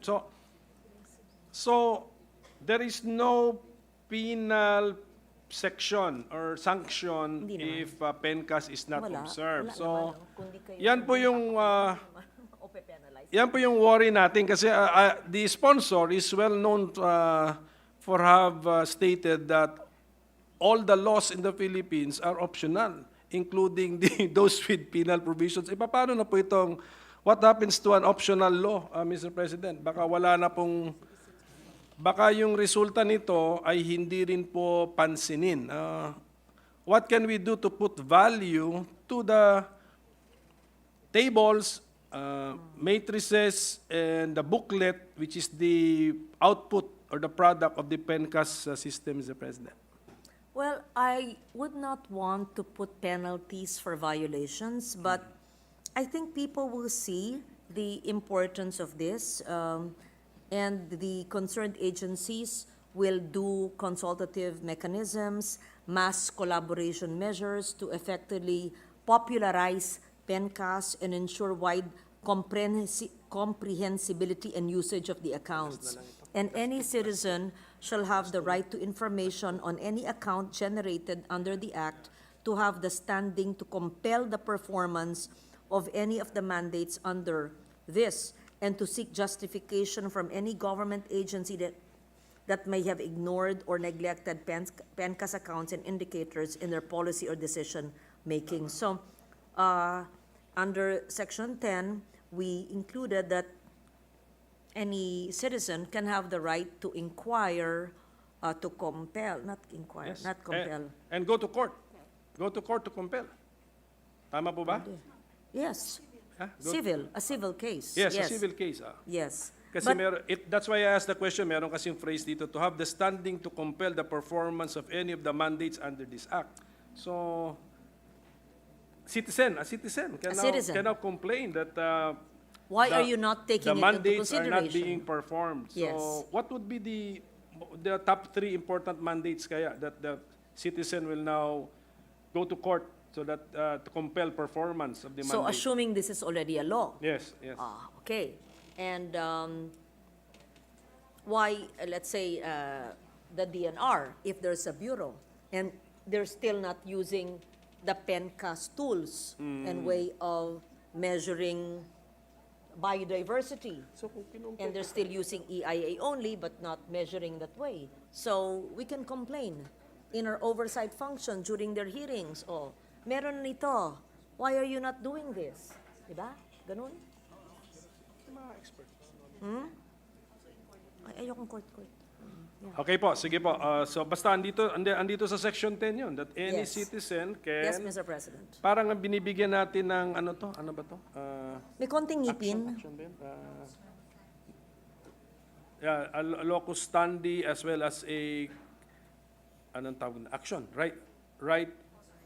Cause of action, a cause of action, yes. This will now be a section 10 cause of action under PENCAS law. Yes, Mr. Siguro President. last point na lang, Mr. President. At any rate, I hope we will be given time to study and then propose amendments if necessary.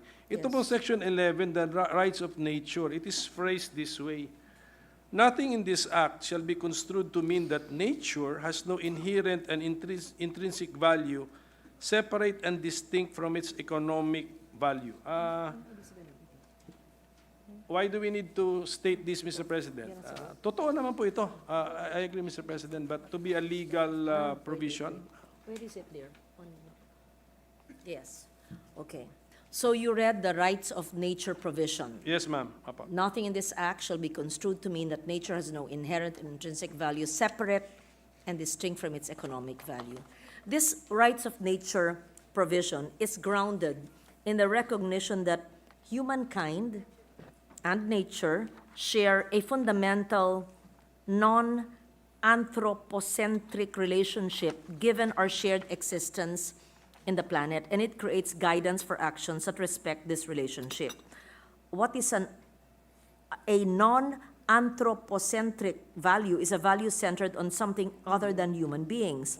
Legal provisions recognizing the rights of nature, sometimes referred to as earth jurisprudence, include constitutions, national statutes, and local laws in countries like Australia.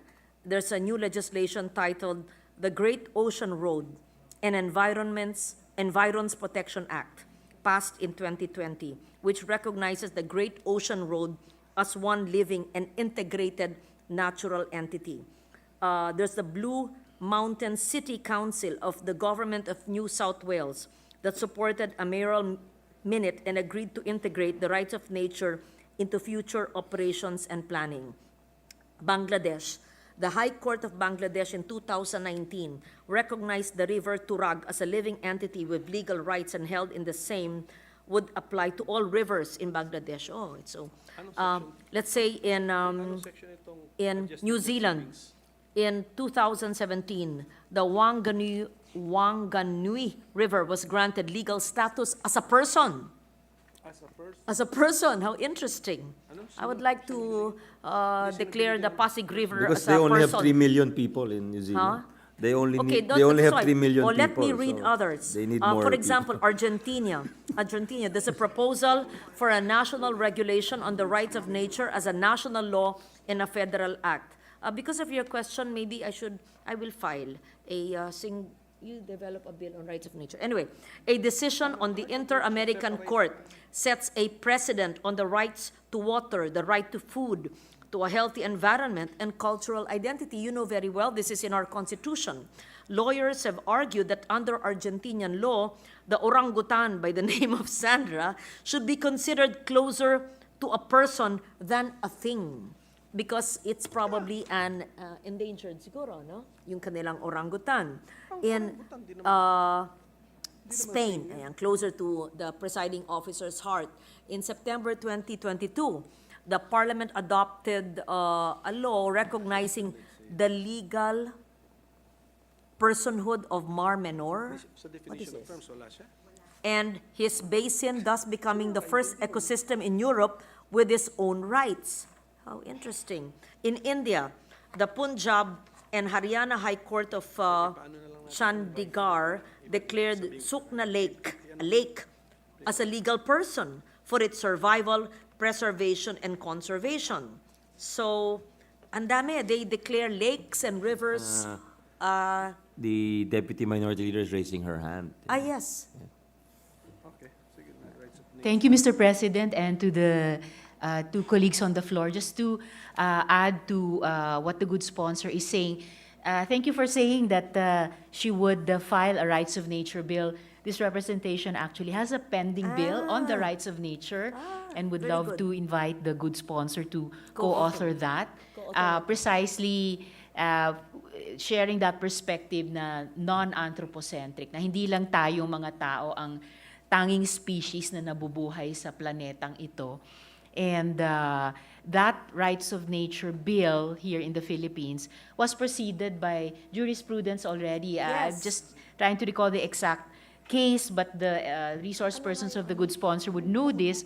At least one case na kinilala na yung, it was of course a person who filed this case in court, but it was upheld by the court that the dolphins and whales, I think, passing through a certain channel between islands in the Visayas have rights. Yes, of no? course. And this rights of nature bill is an embodiment of that. So hindi ho pahuhuli ang Pilipinas, humahabol po tayo. So this rights of nature bill and the PENCAS bill can be considered a companion measure. Salamat, Mr. Very President. good. Thank you for that, Thank you, Senator Deputy Ontiveros. Minority Leader. I'm glad to include Section 11, which is a introductory measure to your full measure Thank on you. the rights of nature. I would love to co-author Thank you for that. So thank you for the reply, Mr. President, and the interjection of our Deputy Minority Leader. So last point na talaga, ito na po last.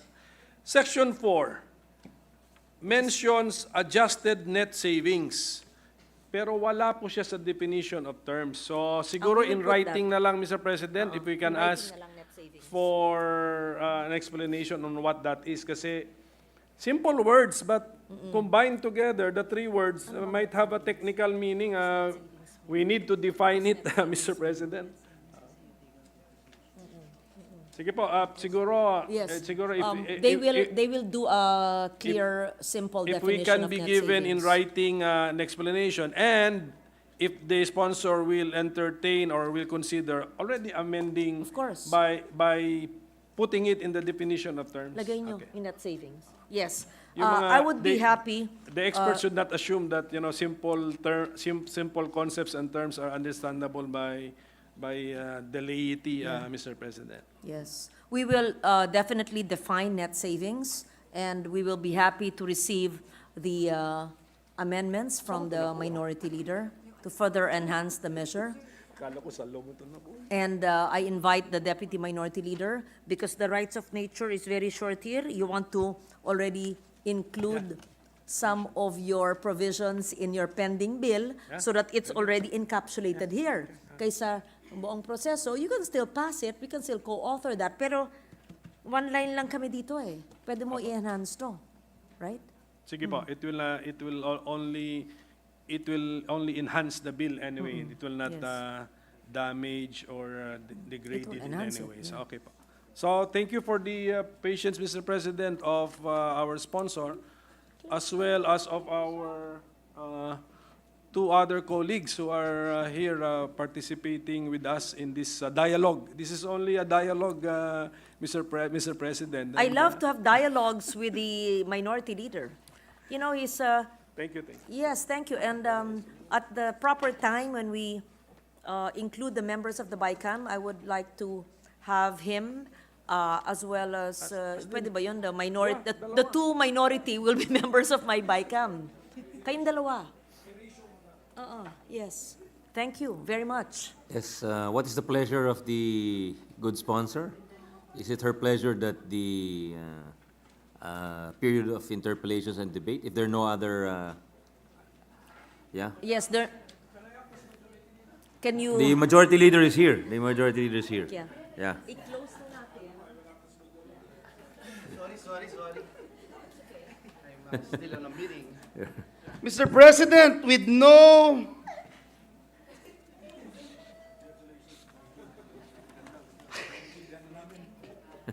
Mr. President, no member wishes to interpellate or ask any questions. I move that we close the period of interpellations and debate. Any objection? Hearing none. The period of interpellations and debate is closed on the Committee Report 120, the PENCAS law, and congratulations to Senator Legarda. Thank you, Mr. President. Mr. President, with the consent of the body, I move...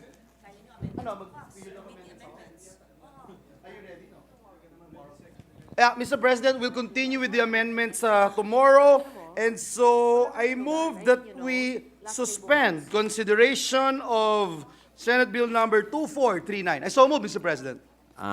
Any objection? Hearing none. Consideration of Senate Bill 2439 is, we suspend consideration of Senate Bill 2439. Majority Leader. Mr. President, at this juncture, I move that we dispense with the reading of the Journal of the 26th session, Monday, September 25, 2023, and consider the same as approved. Any objection? Hearing none. Motion is approved.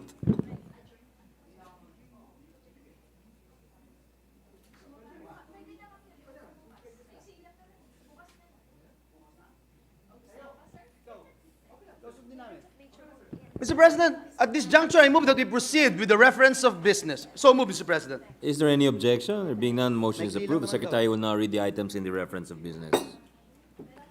Message of the President of the Philippines, letter of His Excellency President Ferdinand R. Marcos Jr., dated 25 September 2023, certifying to the necessity of the immediate enactment of Senate Number 2221, an act providing for the Magna Carta of Filipino seafarers. To the Rules Committee. Resolutions. Proposed Senate Resolution 811, directing the appropriate Senate Committee to conduct an inquiry over the recent cyber attack incident on the PhilHealth website and all other websites of other government agencies. Senator Villar M. To the Committee on Science and Technology. 812, congratulating and commending the University of the Philippines President Edgardo J. Angara, UP PEDJA Fellowship Awardees. Senator Villanueva. To the Committee on Rules, thank you to Senator Majority Leader Villanueva. Thank you very much, Mr. President, distinguished colleagues. At this juncture, I move that we adjourn the session until 3 o'clock in the afternoon of Wednesday, September 27, 2023. Any objection? Hearing none, the session is adjourned until 3 o'clock in the afternoon of Wednesday, September 27, 2023. Good night, everyone. Thank you, Mr. President.